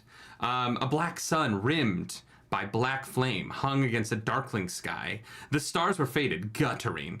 I don't really understand what guttering means there, but this book has the word divers that doesn't have an E on the end, and the internet lost its mind over that. That's true. The world was dead. All the ground was cracked and charred as by Nalgorgoth. Bare trees stood on the flanks of slumped mountains, the sharpness of their peaks defeated by the passage of uncounted eons. No birds or beasts were to be seen. If he wandered to the ends of the land, he knew he would find nothing but bones and ash. Existence was a tomb wherein the sins of the past lay interred, but no, not entirely. Ahead of him, close to the dim gray. Why am I reading? I am dyslexic. Horizon, an enormous section of the ground heaved upward as if the world were breaking apart. Flecks of red flashed from the silhouette like coals seen through smoked glass. Dread consumed him. Total thought-destroying dread that caused his limbs to go limp and his mind to go slack with unremitting fear. All had been lost, and there before him lay the instrument of their destruction. The beast rose rampant against the black sun, a wingless dragon, apocalyptic in size, terrifying presence, destroyer of hope, eater of light, snake-tongued and hook-clawed. Well done. They're gonna win because they have wings, but it's gonna be tough because a big wingless dragon is dangerous. Yeah, that would be pretty fucking terrifying. Do you think it's actually a dragon, or is it just like a really cool T-Rex? T-Rex? No, I don't think it's a T-Rex. Because I would fucking love if it was just a T-Rex. I think it's like it's not a dragon in the way that they're dragons because it doesn't have wings, and also the shape of the head is different. Like, remember there's all these carvings and stuff around Nalgorgoth, and Murtagh's like, oh, they are dragons, but they're not. They're like a little bit different. T-Rexes. Maybe it's the mother of dragons. But what if they're T-Rexes? Well, then they're not that terrifying because their arms can't reach anything. But what if they're real big T-Rexes? Even a big T-Rex is not... Oh, guttering is what a candle or torch does when it's about to go out. Mm-hmm. Interesting. It's like kind of like a sputtering as well. Like, yeah. I want them to be T-Rexes. Okay. I just want them to have to go fight a, like, fucking mountain-sized T-Rex. Because I think as a child of the Jurassic Park generation, I think that'd be cool. Sure, yeah. Guys, you heard it here first. Asgore is actually a T-Rex. Yeah. And so he has a pretty killer dream here. I think that we do kind of meet Asgore in this dream, personally. Yeah. I feel like this is a little bit less, like, hinting and a little bit more, this is what it is. Oh, for sure. Yeah. Because if it's not a giant dragon thing, like, what is Aragorn going to fight? Like, you have to create... I don't think that there's a person on the planet other than maybe Angela who's a legitimate threat to Aragorn at this point. Yeah.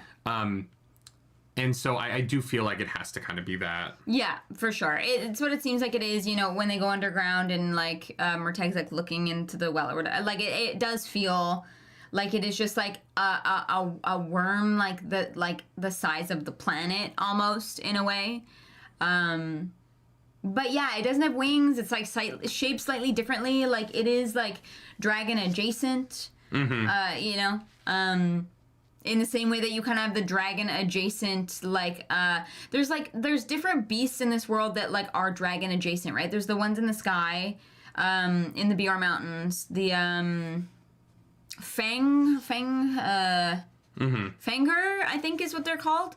And then there's the one in the ocean that they almost get eaten by, Aragorn and Saphira on their way to, to Vrolengard. Yep. I was like, I know it's supposed to be. Like, there seem to be dragon-adjacent things, and I wonder if Asgore is almost the, like, not the creator, but is, like, the original of all of those kinds of things. Mm-hmm. And there were, like, different evolutions that came from him, but yeah, I don't know. It's cool. It's, like, left pretty ambiguous here, which is nice, because we kind of get to imagine it for a little while until the next books come out. Which I'm very, very, very, very excited for. Over the next few days, Murtagh kind of hangs out. I'm just asking Bachel questions, basically. Well, she says stay a day and a night. Yeah. So. And he does, even though he definitely shouldn't, because he sees her take down the boar. She's really good at it. Yeah. And it's kind of crazy. And then he finally kind of... and then Levitt shows up. And then he kind of finally confronts Bachel and is like, yo, what the fuck is this? Oh, the pin thing. Yes. Yeah. Yes, and then she shakes him out and gets upset. Yeah. And Murtagh's like, wow, I don't know how the fuck she did that. That's pretty sus. Yeah. Bachel mentioned there were multiple places for the Dreamers. Do you think there are more than one of these dragon-like beings, or is there one moving from place to place? Mm-hmm. For me, it feels like it's one. I could be wrong. So we learned from Aelin that the only time Bachel has ever done anything like that shake before is when Uluthrek comes to town. Who's Uluthrek? It's Angela, which I didn't catch on the first time, but you did, so well done. I would not have, obviously, if we had not just read the Inheritance Cycle before this and heard Nargashvog call her Uluthrek in that. Yeah. But I do love this detail that Angela and Bachel, which is so interesting, right? Because in the book, we talked with Christopher Paolini in our interview with him, and I brought up, I was like, oh, you've kind of written evil Angela in Bachel. And Chris Paolini was like, oh, I never thought about that. And I was like, it's so interesting that he didn't think about that because he put in this moment of them meeting. Yeah. And that Angela is the rival that got away. Yeah. Because the way it's written and the fact that Bachel did this with Angela there tells me that Angela and her are not friends. They're not working together. No, definitely not. I have a feeling, Bachel tried to use the breath or something on Angela, and Angela was like, bitch, excuse me? Do you know who you're talking to? Yeah, and so they kind of have this conversation. Murtagh is like, Thorn, I just need to see what's in that cave before we go, but then we'll leave and we'll go tell people. We just need one last thing. Yeah. And so he goes down into the cave, and it's bad immediately. Oh yeah, it's awful. Yeah. I do like the chapter's called The Bad Sleep Well. Yes. Because it's like the bad sleep well, but it could also mean that the bad sleep well. Yes. Right? Bad people do sleep good. Whereas good people struggle to sleep because they go over all of their embarrassments and humiliations before sleep, but they just conk out. Sure. Yeah. Yeah, Dutch Daddy Gamer over on Twitch says, interesting, Angela's the only one Bachel left the village to meet. I'm so curious to know what Angela knows about the Dreamers. I need to know. I need to know so badly. Mm-hmm. So I'm excited for that. Whenever we get to it. I know that this book, I think, sold better than Christopher Paolini anticipated, so hopefully that means we get more inheritance. And worthwhile, I think, this isn't a book, in my opinion, and I said this in the interview, I don't think that this is a book that sold on nostalgia. I do think this is a very good book. Yeah. I think that if you're not a fan of Algasia, this book isn't going to work for you. Obviously, it's book 5 in a series, but I think that if you do like the Inheritance Cycle, other than the section we're about to talk about being fairly dark, much darker certainly than anything in the Inheritance Cycle, and maybe some people would argue it's too much, I think that this book is a very worthy addition to the world and builds upon what I think was a really strong end with Brissinger and Inheritance, and continues the quality of those two books. Yeah, absolutely. It is really well done. There's so much in here that I love. And so we get down to the well, and Bachel is there, and she's like, "Yo, you are not supposed to be here, motherfucker." And Murtagh's like, "Tell me the truth." And this is where I don't think that Bachel, because Bachel says she's not going to lie to him, right? And I don't think she's lying when she says this. Murtagh says, Galbatorix, he went adventuring in the north, and a group of Urgals. No, cried Bachel. It is true that Urgals slew Jarnunvusk. In the icy reaches of the far north, but you are mistaken as to the reason Galbatorix and his unfortunate party ventured north. He lied to you, Outlander. What he told you and everything else you have heard from the writers of old about that expedition, all lies. I don't think that she would lie about the Jarnunvosk part, but be honest about the other part. It just seems like that is all true to me. I think that Urgals did slay Jarnunvosk. Yeah, it is just crazy that they were able to, but they were young and inexperienced, and they probably just got fucked. Well, and I think that we are so conditioned to think that dragons are so hard to kill, but at the Urgles of that time would have been fighting dragons all the time. Oh, fair. So I think that like they would have been much more conditioned to fighting dragons than the Urgles that we meet 100 years later, who are, what, 3 or 4 generations past ever having fought a dragon, right? Yeah. Like, I think that if you look back at the Urgles of Galbatorix's time as a rider, they would have been hunted by dragons throughout their history and would have to have a way to survive. You got to read the short stories. Yeah. Yeah. And so I don't know, I buy that they could, right? Yeah. Yeah, there's a really good short story in the Fourth Witch and the Worm about that I think you'll love. Gamer, no, we have not read To Sleep in a Sea of Stars yet. No, but not yet. I would really like to. Hi, College Rose, good to see you as well. And so then she starts breathing on him. Yeah, she's got this flask which has some stinky gas in it. Mm-hmm. It's not pleasant, and It's actually like just a mind wipe. Belle Delphine's bathwater. Oh, but like the aerosol version. Yeah. Sure. Well, it's been in there for thousands of years, so it's pungent. But yeah, it's just right. It's fermenting. Yeah, that gamer girl bathwater, and Murtagh, not being conditioned to being around an e-girl the way that I am, it falls prey to it because he hasn't built up a tolerance. Of course, yeah. In the way that too powerful that I clearly have, seen as how I am no longer wooed by you, in any way, shape, or form. My charms don't work anymore. And so what follows is a difficult section of the book. Yeah. If you're not here for the deep dark of it, this is where the trigger warnings really start. Mm-hmm. Because Murtagh and Thorn get captured by Bachel. Mm-hmm. They're like ensnared by the breath and kept drugged. And Bachel is adamant that Thorn and Murtagh swear fealty to her and the Dreamers in their cause. Our chef, thank you so much for that super chat. And hence begins the part where I started sobbing and getting stressed, stopped, stomach aches. I almost did not finish from the pain. I understand that. This goes on for a long time. And essentially what it boils down to is Bachel tortures Murtagh for a while and violates him in ways that even Galbatorix didn't, right? Yeah. I think that even at the height of what Galbatorix did to Murtagh, he allowed Murtagh to keep his personality. And he did not, as much as he harmed Thorn, he did not ride Thorn or like have other people riding Thorn in that like violate, because I think that Galbatorix, despite being awful, and I'm not saying that this makes Galbatorix better than Bachel in some ways. No. I'm just trying to point out the differences in the way that they treated Murtagh and Thorn. Yeah. Galbatorix had more respect for the rider-dragon relationship and what he needed Murtagh to be in the long run. Right. Which I actually think allowed Galbatorix to keep Murtagh better under his thumb for longer than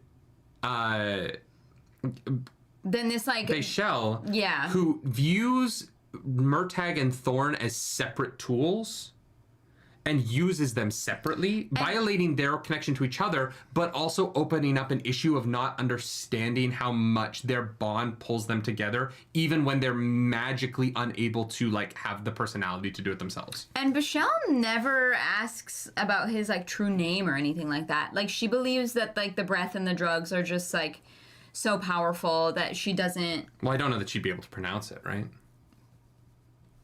I wonder if that matters, but yeah, I think it does. I think that like being able to, I don't think, like if someone were to say their true name to me in German, I don't know that I could replicate it well enough that I would have power over it. Maybe. Because I would hear it and go, I'm sorry, you're going to have to say that 1 billion times very slowly. Yeah. In order for me to know what that means. And it's not like 2 words. Yeah. Like true names are like sentences long. I think she would know about true names. I honestly just think that she's like, I'm good.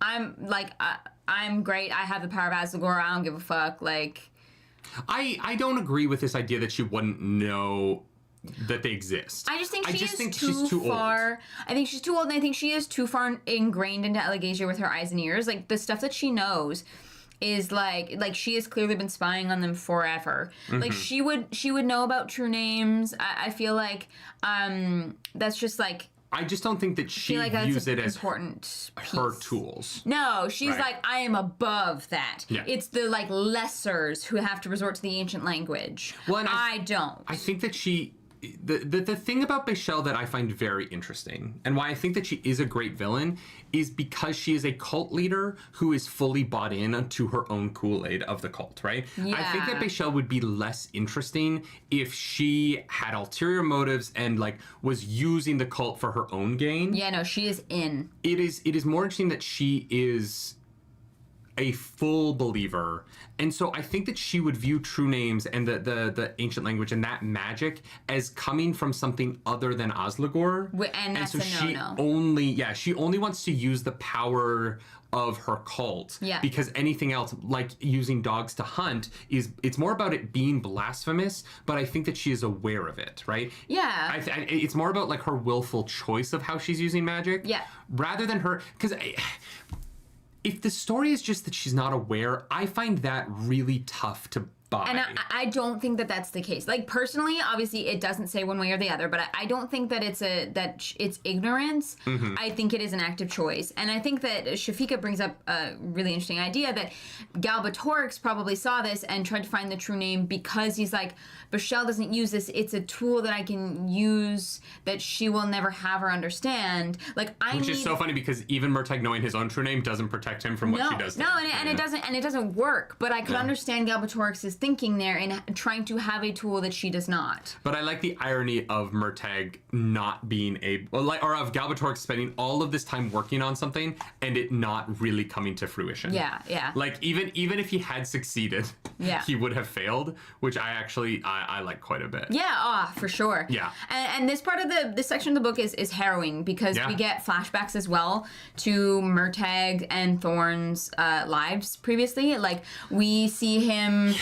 We see Murtagh's first time killing a man when Galbatorix pits them against one another in a duel, and it makes Murtagh kill him, right? We see his relationship with Tornak, and Tornak trying to help him escape, and Tornak dying because of that. And I think the trust there. I understand the argument people make that this goes on for a long time. Yeah. My counterpoint to that is that my favorite thing about this section and why I love this section, even though it is so hard to read, because it is because we get all of that past information about Murtagh. I agree. And I don't think that we could have gotten as much flashback if this section were shorter, because it would have been all flashback. Yes. So I as much as I can sympathize with Arazu, right? I understand the feeling of like this was really hard to read because it was. Yes, and it does go on for a while. Especially like not to like brag, but we got to talk about Christopher Paolini immediately after finishing this. Oh yeah. But the downside of that, I'm very we keep bringing it up. It was very fun. But the downside of that was that we had to read this book in like 2 days, not knowing if we liked it. And there was a point where, because this goes on for like 100 pages, right? There was a point, I think it might be longer than that. There was a point in this section where I was like, if this doesn't break, I don't know how I'm going to interview him. Right? I was like, I was reading this the day of the interview. And so I was like, we are going to meet this man in 5 hours. Yeah. And right now I am miserable. Yeah. And it was a weird feeling. There's this sense of like, oh my God, if I don't like the end of this book, we have to go talk to this man for an hour today. Like there was no time to process how we were feeling about it. Yeah. Before we spoke to him. Yeah, we literally had less than 2 days to read this book to interview him, and it all worked out. It's fine. But yeah, there was a point where I was like, holy shit, this is so dark. This is harrowing. Like, but I think it's well done. I agree with you. It is a bit long, but I am grateful that we have those flashback moments, and so I think that's how it's broken up really well. When we get moments that I wanted, like Murtagh touching the egg. Yeah. Right? Like, and his connection with Thorn, and then also like Thorn's like fears and where they come from, like the horrible like the most justified claustrophobia in the world. Yeah. To be kept in a cage and just stabbed constantly is the most like. I know Mr. Beast did it for a week, willingly, but Thorn didn't. Yeah. Thorn did not consent to this, and also forcing Thorn any time that he needs to eat to kill. Yeah. Like he never has that tenderness at the beginning of his life of someone caring for him and raising him and taking care of him. Mm-hmm. He is nearly ripped apart by wolves for his first meal. Yeah. And that's, it was heartbreaking. Reading it was tough, but in a way that I think was handled really well. I completely agree. I don't have an issue with the length of it, the way that other people do. Yeah. But I think that part of that is because I read it so fast, I didn't have time to stop and like be like, oh God, I don't want to pick this up tomorrow. Right. I had to keep going because of the interview, and so I got to the breaking point. And so did Murtagh, because she does break him. She fully. And granted, it's a magical. It's not like, there's a magical element to it. Yeah. The breath saps his will and his identity, as well as the torture. Like there are so many compounding factors. One of the things I find interesting is that the moment where I hate Bachel the most in this section is not when she's doing something awful to them. It is when they go out hunting again and she rides Thorn for the hunt. Yeah. That is the moment where I was seeing red angry. Oh yeah, and there was a moment I think where she pats Murtagh on the head or whatever, and I was like, yeah, it's pretty gross too. Jesus Christ! I was like, fuck this woman! She's the worst. But through this all, Murtagh isn't completely broken because he is kept in a cell, and across from him is, I'm gonna get the name wrong. Uthric? Or Redville or Barker. Uvek. I knew it was. Sorry, I knew it was so close. And he gets visited regularly by a hot virgin. I mean, I guess so. I was like, oh my God, is Murtagh about to move on from Naswada? No, it never felt like that to me. I don't know. It kind of did to me. Really? I never felt that. I kind of got there is a version of the next book in this that Naswada and Murtagh are not together, and instead it is Murtagh and Aelin traveling and healing each other's traumas, because they both have this deeply rooted trauma from someone. They have a similar upbringing that I think that they could understand each other in a way that I don't think Naswada and Murtagh can. Really, I think that Naswada and Murtagh have more similarities because Aelin has never seen anything outside of the world and is so naive in that sense. Sure, no, I'm not saying that that Naswada and Murtagh have nothing in common. I'm just saying that Aelin and Murtagh share a sort of an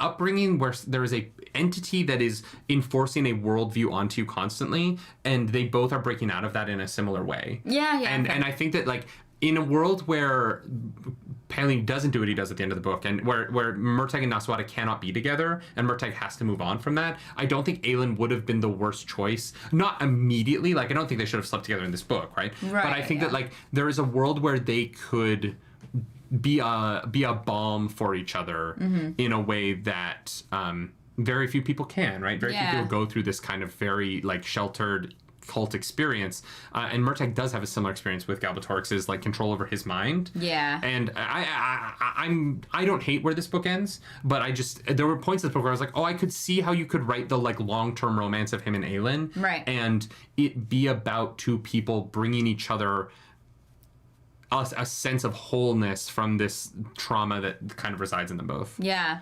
Because one of the things about Naswada and the relationship with him, before we get to ours, thank you for the super chat, we'll get to it in 1 second. One of the things about Naswada and Murtagh's relationship is that Murtagh kind of needs someone to be there for him. And Naswada is a person who is in a place of such power and responsibility that she kind of needs a person to be there for her. Yeah. They both kind of need support partners. Yeah. And because Naswada is going to be too busy at times to really be everything Murtagh needs if he is having a traumatic episode, right? If there are those things that happen in his life. Yeah. And so I don't know that, and I'm not mad about where this book ends. I think that it's an interesting relationship, and how they figure that out is going to be interesting in the future of the series. But there is an element of Murtagh's trauma and coming out of a re-traumatization at the hands of Bachel that Naswada is going to be too busy to be there for in a way that I find interesting, and I don't know how they handle that as a couple. I think, honestly, it's going to be that... I think one of the possibilities is that Murtagh just ends up being there for Naswada because he knows that her purpose... like, their purposes, like, are aligned, and that he can protect her and, like, kind of, like... be the one person in court that she can trust in a way. But I think that is too much pressure for him to be under while he's trying to recover from trauma. Maybe, right? Yeah. I think that I think it is just that's too big a thing to put on his shoulders right now. I think that some people recover from trauma by gaining a sense of purpose. So it depends. I think some people hide their trauma under their bed by gaining a sense of purpose. I don't think that is the same thing as processing. No, but it's different for different people. But I don't know that being in a place where everybody looks at you like you are a villain is the best place for him to process his trauma. Like, nobody in that court, except Naswada and Aragon and Arya, are going to be... I don't know. I think facing it head on. Like, because he ran away, right? I know, but he just got out of Bachel's grasp. Yeah. It's the last thing he remembers. Like, I think that he just needs 6 months, and then maybe, right? Sure. I'm not saying never. Yeah, I'm just saying that like going immediately into that situation is like jumping into a pressure cooker in a way that I don't know is the healthiest for Murtagh. But we'll get to when we get to him. Yeah. Arzu super chat. Arzu, thank you so much for that. You also understand why Murtagh never even thinks to ask for Thorn's scale. Having scales ripped off was part of Thorn's torture by Grumble Torx. Absolutely. Yeah, for sure. Because a lot of people are like, why didn't you just use thorns? And it's like, well, I'm not going to rip off my toenail if I don't have to, you know? Yeah, sounds and so, awful. When I was talking, when we were talking with Chris Paolini, I brought up that I like this play between him and Aragon's stories and how they have a lot of similarities. Yeah. And it was kind of the most excited Chris Paolini got in the interview, which was fun to see. I'm so glad you noticed. But this is one of those moments. In the Inheritance cycle, we get Nargarjvog and Aragon having this bond, coming together over it. And then in this, we have Uvek and Murtagh coming together and bonding and literally becoming brothers. Yeah. Yeah. How did you feel about them becoming brothers after a week? Why not? Desperate times. Murtagh's like, I cannot swear. Like, I can't swear to your whole race. Like, I just, like, you ask something of me I cannot give. Yeah. And they compromise in becoming family, which I loved it. I think that, like, them trying to come up with a solution together, like, Murtagh is, like, help. Like, he's, like, doing all of these terrible things because their relationship comes about by being in proximity, but then the moment that it changes is when Murtagh is forced to go murder a bunch of innocents. Yeah. Men, women, and children, right? And he, like, gets in this, like, haze of this, like, fog of war almost, where he doesn't know what he's doing until after it clears, and he's like, I just murdered a bunch of children. Like, and it's and we know children awful. Are Murtagh's thing. Yeah, like he's... No, that sounded weird. He's weak. Like, he really wants to save kids. Yeah, he, like... I know, but saying children are Murtagh's thing is a weird sentence. I'm glad you rephrased that. No, he cares so deeply, that breaks him again in another way, and he says help. Because he hasn't talked to Uvek in weeks. They kind of become close while Bachel's trying to break him, but then after he breaks, like, they can't even converse because Murtagh is so fucked up. Yeah. And then he just says help. And Uvek is like, oh, God, okay, well, what can I do? Uvek is like, I have this stone that is imbued with, like, healing, weirding words, but there's no energy for it. Murtagh remembers the yellow diamond that he found in Gilead, which I swear to God, I feel like it's got to be Nagling, but I don't know. It just feels so important. I do not know that there is anybody in Allegasia that I believe could take apart a rider sword. I know, it's just, like, thematically the thing, like, he, like, kills Oramus in a way that he doesn't want to. I totally understand what you're saying. Oramus kind of saves him in a way, like, I just don't think that any of Rhaenyra's swords can be destroyed. Maybe it was from the Belt of Beloth the Wise. Maybe they found it and took it apart. Because there's a yellow diamond in the belt. But anyways, it doesn't matter. It could be anything. It could just be a random... I know we can... I know. But I just love that idea that Oramus, like, help. Anyways, it doesn't matter. Murtagh is like, I can't access the magic in this because of the drugs. And so the next time Aelin visits him, he begs her to take care of his food and not put the drug in it. Because she has been visiting and she is horrified at what is happening to him and Thorn. Well, and we didn't talk about it earlier in the podcast, but we do learn that the dreamers do like revere dragons. Yeah, which is why she calls him a living god. Thorn And a so living god. Aelin really comes around because of she's upset. Like Yeah, she's Aelin like, I've doesn't, been lied to. You know, like Aelin really feels like the weight of Bachel's words and actions not lining up with her belief system. For sure. And so I really love the way that Aelin is built up. I do one thing that I really appreciate about this book is in the second half is that Murtagh doesn't accomplish everything on his own. He doesn't just come in with a big dick, swinging a big sword, and saving the day. Yeah. It takes a connection to the people around him and the kindness of not necessarily strangers, but the kindness of someone who has been, and it's why, like, I think that Aelin and Murtagh as a relationship would have worked for me, is because it becomes about Aelin's breaking free for her reasons to help Murtagh break free for his. Yeah. And they align in this, like, kindness and in this desire to be better to the people around them. Take me with you. She's never seen anything of the world outside this valley because she hasn't been allowed. Like, she is so sheltered. Yeah. She just wants to, like, understand what the world is before Aslegord destroys it. I was like, oh my god. So she brings food that is not drugged. And so they're kind of on a deadline. Yeah. There's like a party that's going to happen that, is going to be very bad. And so Murtagh the drugs take a while to get out of his system. He's trying really hard over the next couple days to use this stone to heal the like fog, the breath from him. Take my breath away. And it really doesn't work until like the 11th hour, like truly, because they go for a celebration. There's a big party. There's a big feast. Lyrith is there. Fucking Lyrith, Jesus Christ, the worst human. And they bring out some prisoners, and Bachel is like, all right, Aslegord, we have some sacrifices to you. Anyone who's not going to swear is going to die.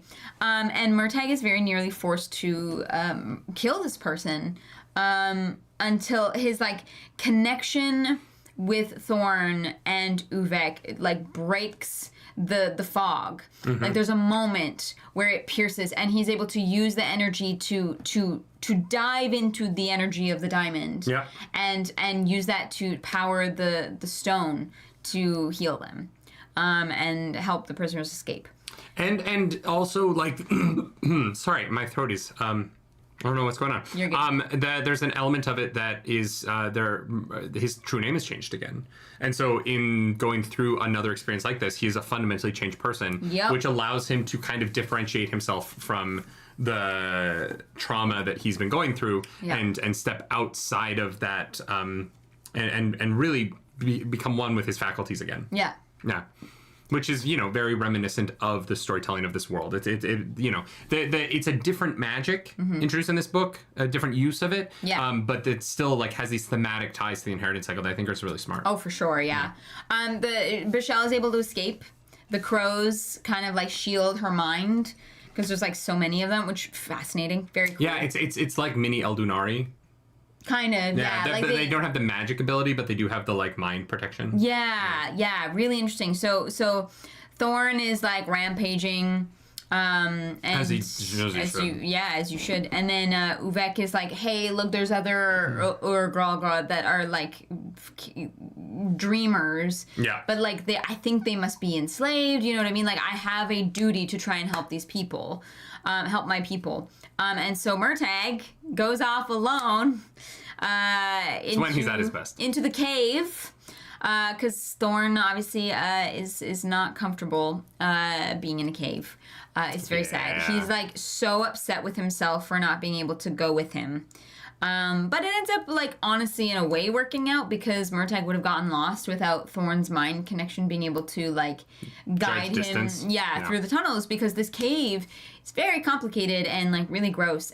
There's, like, finger rats is what he calls them. Yeah. It's, like... And spider things. Gross, yeah. Well, because I think that, like...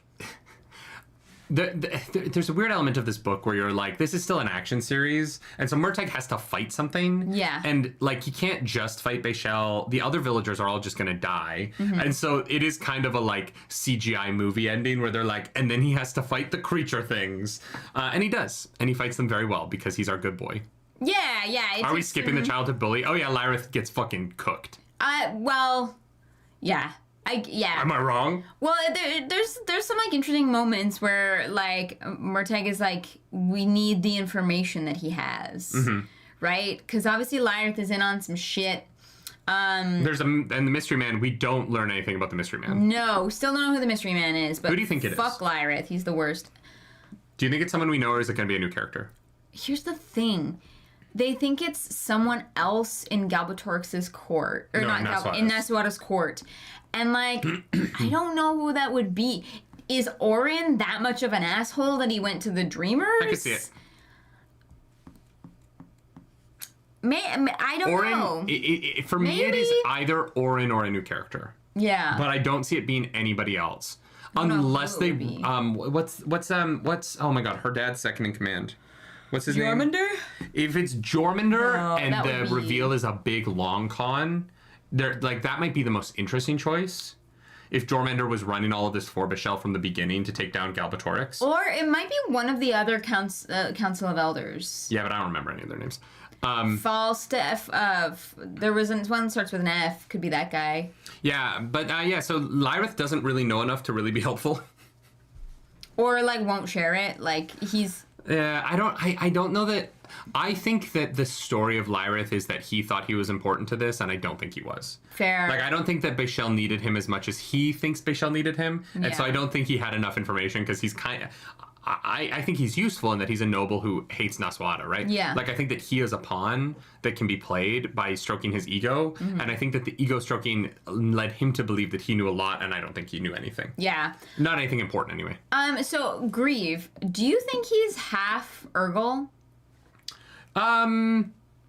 Yeah. Because he says or like a quarter. Yeah, he says the drummer, the only place that he was able to fit in. Yeah. And he has this, like, guttural speech, like, and he kind of, like, looks a little bit different. Like, I feel like he might be part Urgal. Or maybe raised by Urgals.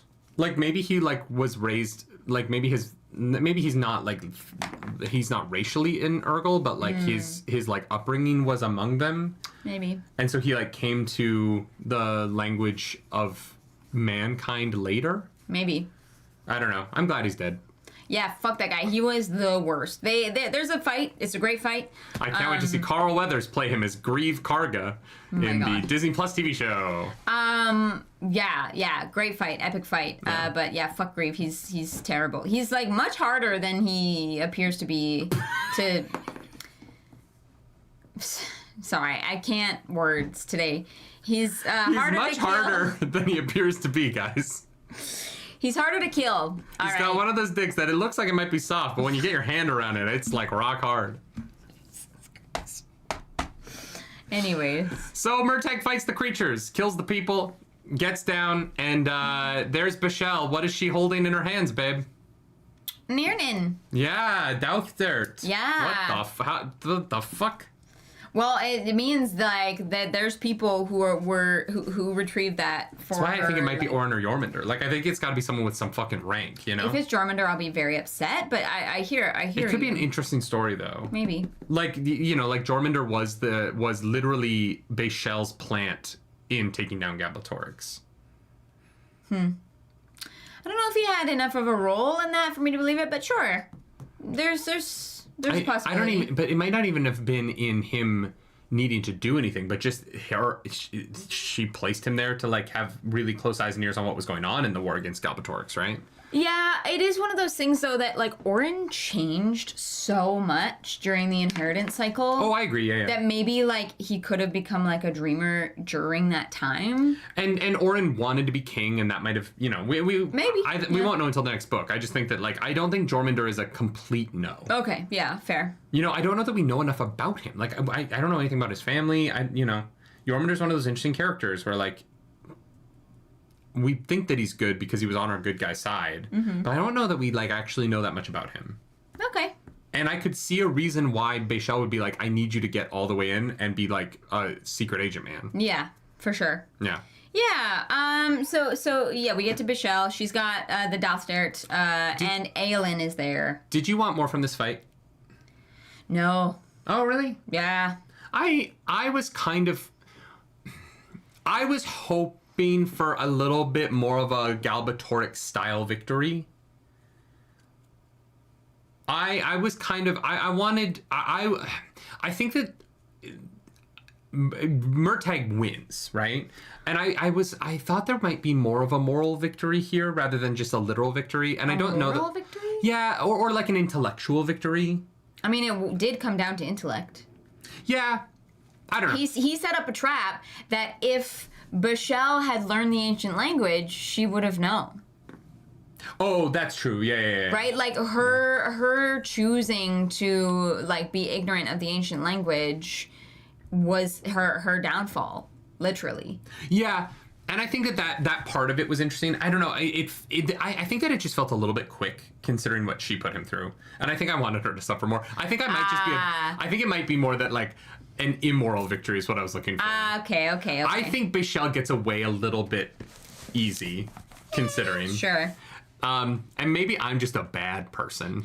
I think that I just wanted Bachel to, like, yeah. Oh my God, yeah. Or, like, you know, like tie her feet to the ground and tie her, like, hands together and, like, attach those to Thorn's feet and then have Thorn just fly up as hard as he can and see, like, which part of her snaps off. Oh my God, you're the worst. You know?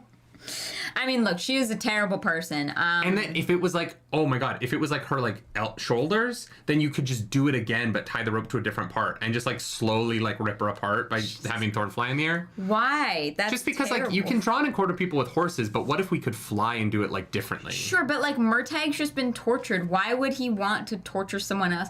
Catharsis. Murtagh wouldn't be the character that I love him to be if he is like, no, I want to torture Bachel. You know what I just realized about this cover that's really cool? The crow skull amulet on his belt. Yeah. I did not notice that. Yeah.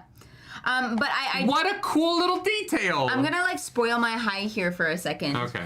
Because I want to talk about renaming Zarok. Yes! One of the best moments in the whole book. Yeah. You know what Chris Paolini does really good? What? Sword stuff. Sword stuff. Yeah, which is interesting for a straight man.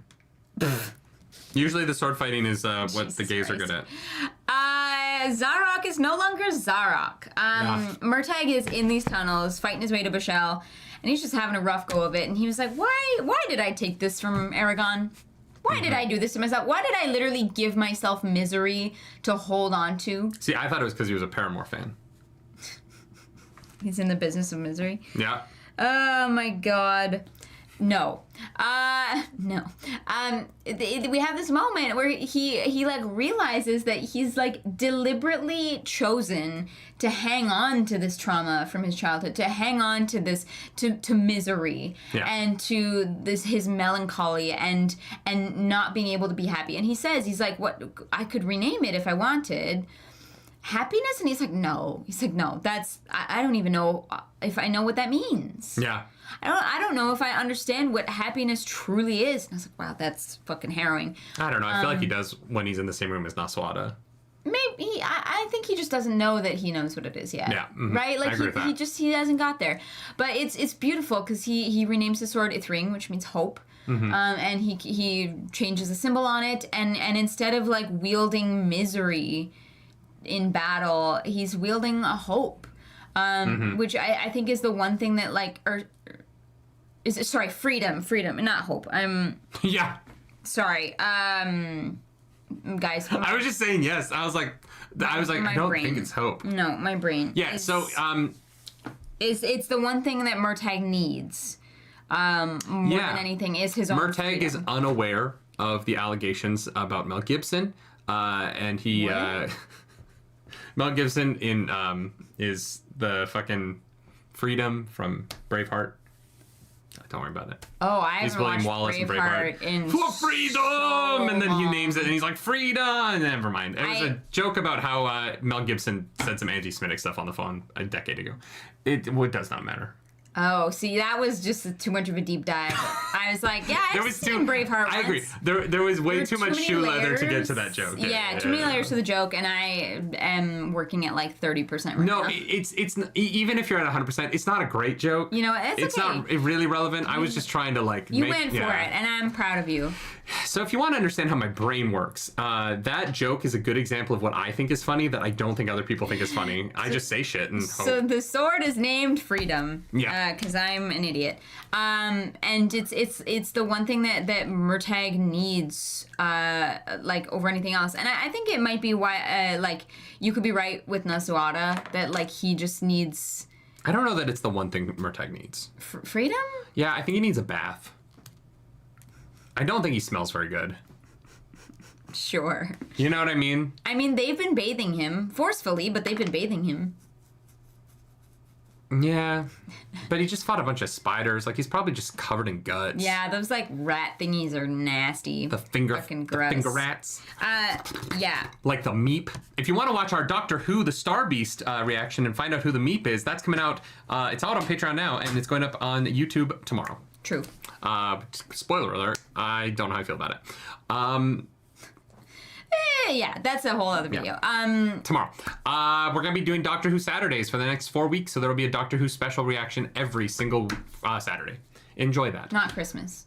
Yes, are we dropping one on Christmas? Christmas is on a Monday, so nope, we won't be dropping a video on a Saturday video on a Monday.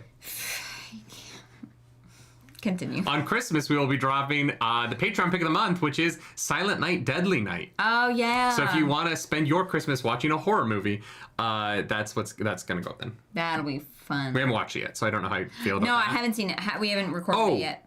Y'all, there's a very special reaction coming out to maybe my favorite movie that I saw this year, even though it's not from this year. So keep an eye out if you like Korean movies. We got a special, it was a commissioned reaction. Yeah. We have to get approval to post it. But it is one of my favorite movies. I want to watch it again today. Like, I like it so much that we watched it yesterday, and I'm like, I could sit down and watch it tonight and be very happy. Yeah. It's like, I just love Korean movies. Anyway, we're at the end of the thing. Bachel, they fight. Murtagh touches Aelin, breaking her skin virginity, I guess. And Sure. she's now been fully defiled. Are we allowed to see what movie it is? I'm sure we are. Who gives a shit? The movie's called Space Sweepers. It is like if Star Wars, Firefly, and what was the other movie I said? Guardians of the Galaxy. It is if Star Wars, Guardians of the Galaxy, and Firefly had a baby. Yeah. And I love it on a deep, deep level. There is a robot in the movie that's one of my favorite robots. Yeah. It's a good time. I'm not being facetious to like sell the reaction. Because when you watch it, you'll be like, oh, Nerdy weeps. Like, the movie made me weep. It made me laugh hysterically. Space Sweepers is a fucking jam that is, I want to put a poster on my wall. Like, it is like, if I had seen this in college, it would have been a poster on my wall movie. Yeah. I fucking love this movie. I've been really thinking about hyped it all day. Yeah. It's so good. It's from 2021. It plays with sci-fi in such an I fucking love it. Mm-hmm. Okay, so they're fighting. Bachel's dead. Boom. Yeah. Murtagh saves Aelin. Murtagh sets a trap, which I think is a really cool way to do it. Like, he sets a trap in the ancient language. Bachel doesn't realize she steps in the place that he wanted her to step, and the ceiling fucking just she gets crushed, annihilated, dead. Hopefully. Yeah. Fingers crossed. Yeah. We don't see the body, so no, I think she's dead. I really fucking hope so. I hate this woman so much. He saw her die. I feel like. Yeah, no, she's dead for sure. Mm-hmm. So Murtagh is like, what is down this well? I need to know. I need to see. I wanna know. Can you show me? It's bad. It's bad. I wanna know how does big not is bell. Asligor's tummy. It's the only thing that rhymed. It's bad. He feels like despair. Yeah. The end of dreams. Yeah, it's not good. Yeah, Asligor is going to be really interesting to explore in future books because it's left so kind of like nebulous. Yeah. More like dad-ass Ligor, you know what I mean? In a great way, though. What? No, I don't know what you mean. You said Asligor? Are you just saying stuff? Like, more like dad-ass Ligor, you know? Just thick. Just thick dragon boy. Oh my god. Do we see her dead? Maybe we do actually see her dead body. We see her dead. For some reason, I thought it was left a little bit. No, I mean, like, I don't know. Maybe Asligor can like bring people back from the dead, but that would be crazy. No. This is not the Wheel of Time TV show. You dead, you dead. You dead, you dead. You know, Bachel is definitely dead. And Murtagh is bleeding out from a punctured lung. Yeah. And so Uvek and Thorn have to come and save him. And Thorn has to... we get this beautiful connection between Murtagh and Thorn, where Thorn is finally able to break through his claustrophobia. And the way that it's written, like, the first step was impossible. Mm-hmm. The second step was nearly so. Yeah. And then the third step was only very hard. Like, I was like, this is, like...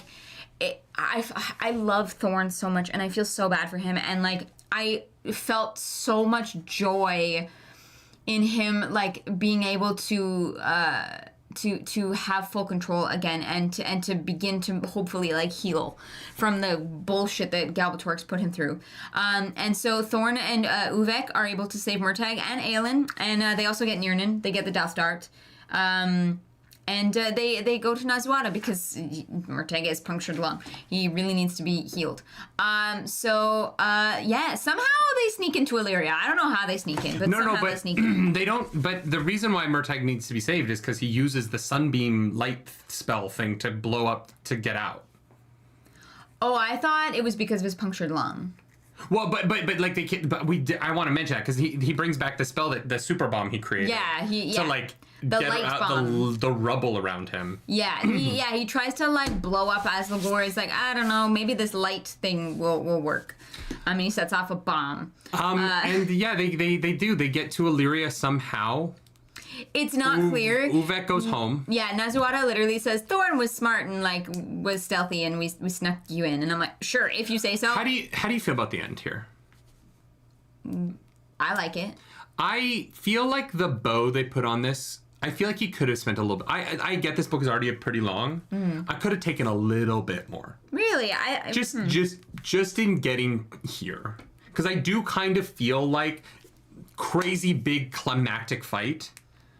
And then I like what happens in the end. I like where we end up. Mm-hmm. I like Naswada being like, I want you here. We'll figure it out. I think that's fun. I could have used another 20 pages to set, just so that it didn't feel so much like crazy, dirty ending. Clean bow. What would those 20 pages have had in them?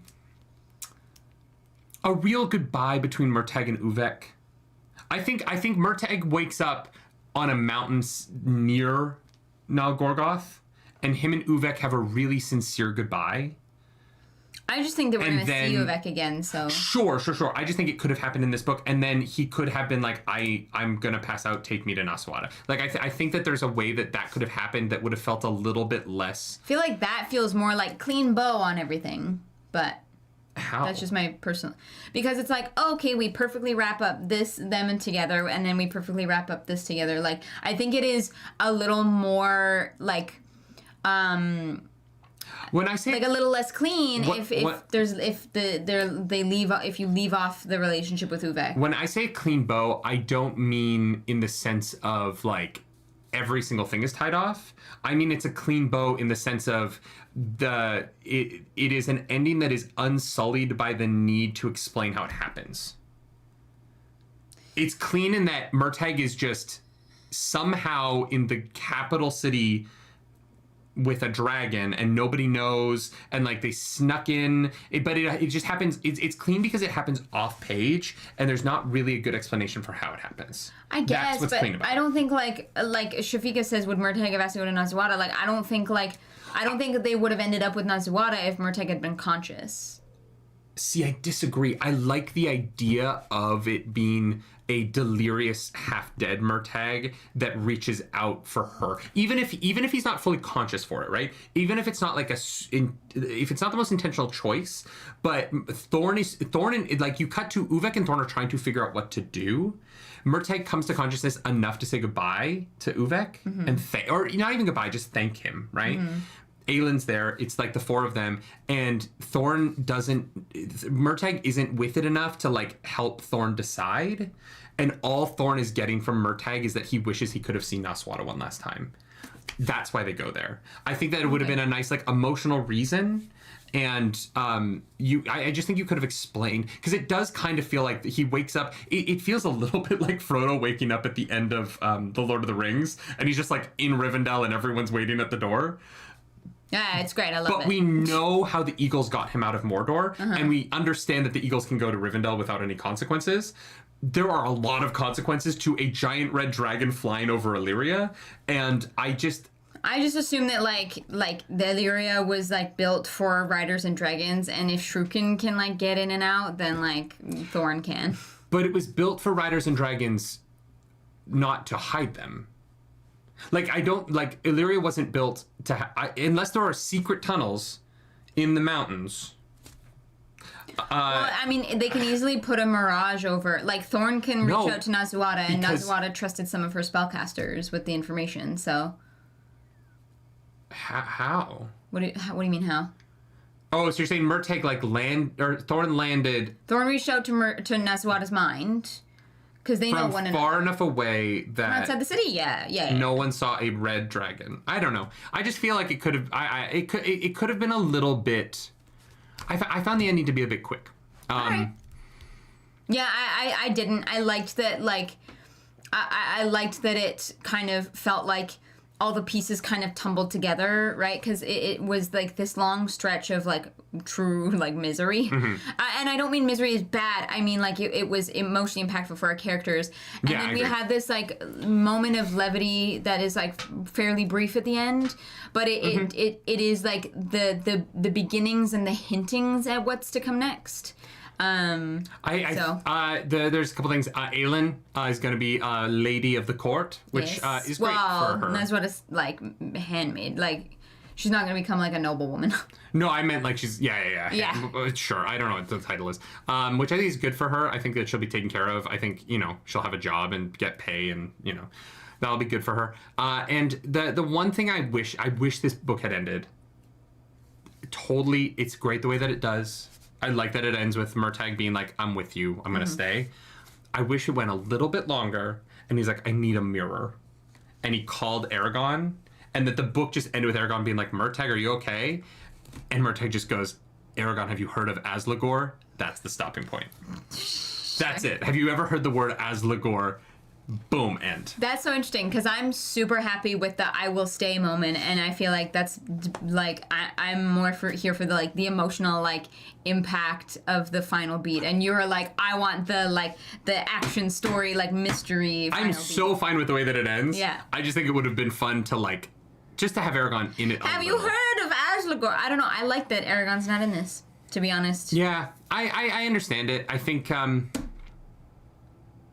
it's good. I really like the book, right? So it's not like it's like a fun it's a fun otherworld idea, but I don't dislike. You're not what like they have. It's wrong. Yeah.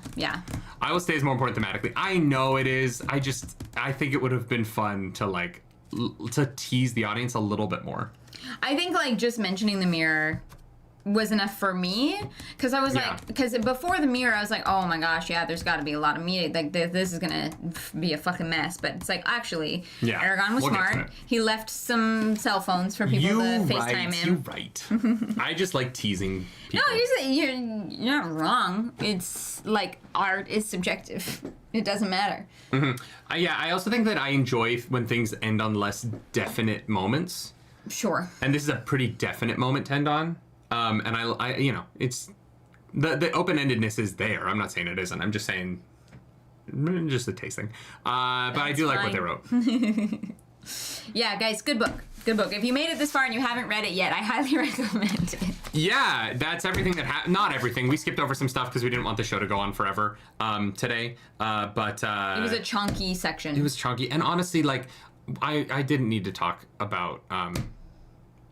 I didn't need to talk about every element of the torture. I'm glad we talked about it. We addressed it. It sucked. Yeah. But it was rough. And, like, it was rough for good reasons. And the best parts of it were the flashbacks. Yeah, 100%. Do you want to do some high-low here? Yeah, I did kind of spoil my high. Yeah, but give some reasons why. Yeah, Get into it. I think that having Murtagh go through these changes as a person, it has been like an inspiring theme throughout the entire Allegasia series, right? Yeah. Like being able to change yourself and grow as a person, I think is something that is super important to have more of in stories like this, because so often I know so many people who are stuck, who are stagnant, who never grow, never change, and I know people who want things to never change, and that's just not. It's not sustainable, and it's so much less interesting. People changing and growing and becoming better, or worse even in some cases. I think that the fall of a character is also as interesting to read as the rise of one. Yeah.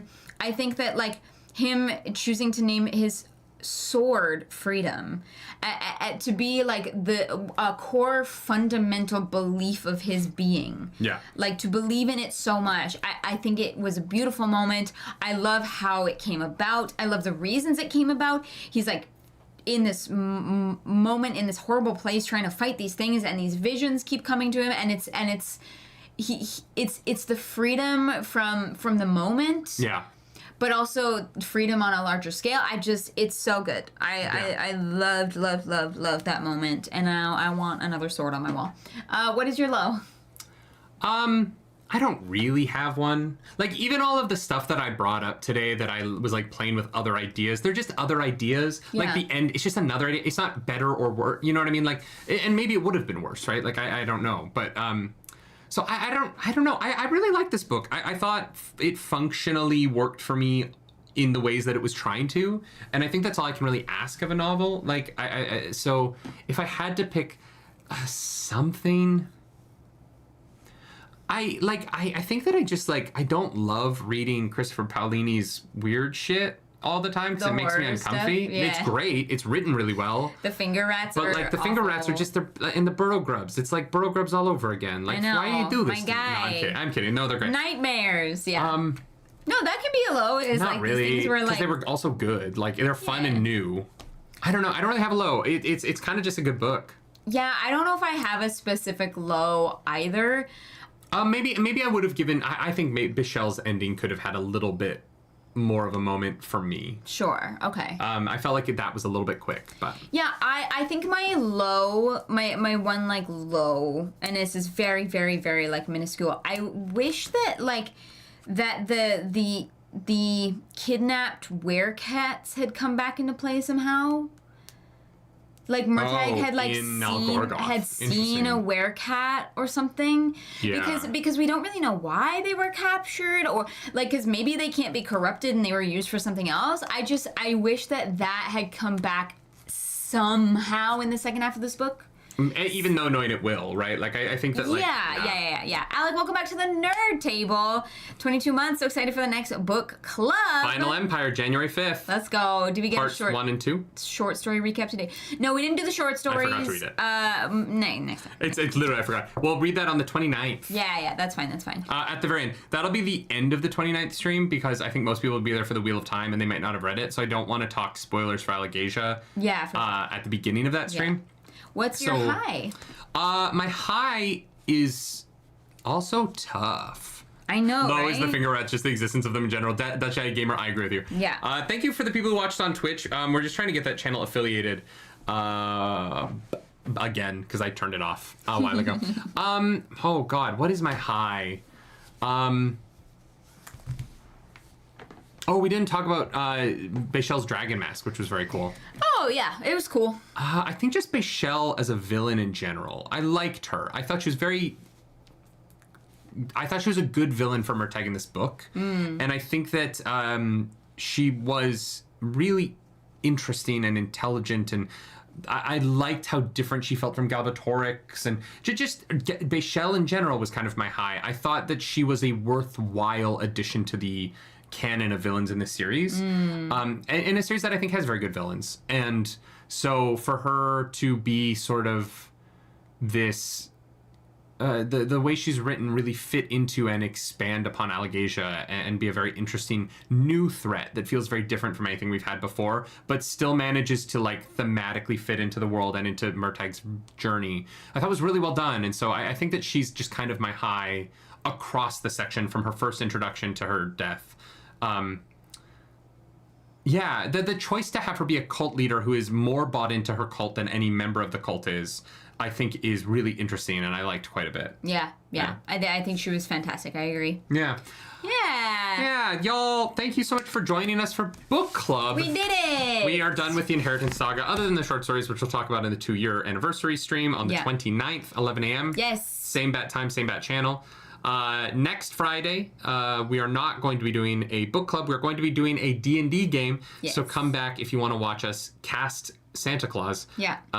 We're going to put all these announcements in the Discord, so make sure you're over there so that you don't miss them. Yeah. Yeah. That one's going to be at 1 p.m. This podcast is brought to you by MistyMountainGaming.com. Misty Mountain Gaming is our partner and friend who gives us all of the math rocks that we're not allowed to eat, even though they look like they would taste delicious, because they make the best math rocks out there. You can get your D&D accoutrement at their website by using the code nerdynightly15. That'll give you 15% off your order. Use that because I think stuff is still on sale with them. If you did win something at the relay and you have not yet received your code, please message me. I don't have everybody's email. I'm trying to get everyone their codes. So if you've not yet received something that you won during Relay 2 from helping and donating, please message me. There are some codes that have not yet been given out. I would like to get them all out before Christmas so you guys can do your shopping. But at this point, it's probably too late to buy Christmas presents with them. Sorry about that. Fair. The minis from Relay 2 will be sent out in January. Yeah. Just because we're trying not to send them out in the Christmas rush. Yeah, it's more expensive and chaotic. More likely they're going to be lost. Or broken. Yeah. So we're waiting till January for a number of reasons. But thank you for everyone for being so patient in that and for helping us raise that $11,000 for that charity for children who have pediatric cancer. This was fun. Any final thoughts? Nah, we crushed it. Thanks for being here, guys. Hell yeah. Let's go. Thank you so much. Thank you to everyone who watched on Twitch. Thank you. If you want to leave a 5-star review for the podcast, please do that. It helps us find new people. Although I think that Cosmere is going to bring in a new crowd, so I'm very excited. Very curious to see what the audience is like for that. Yeah. I think it'll be. The one thing I think will be interesting is I think that Cosmere is going to have a younger audience than Wheel of Time did. Fair. Yeah, that's fair.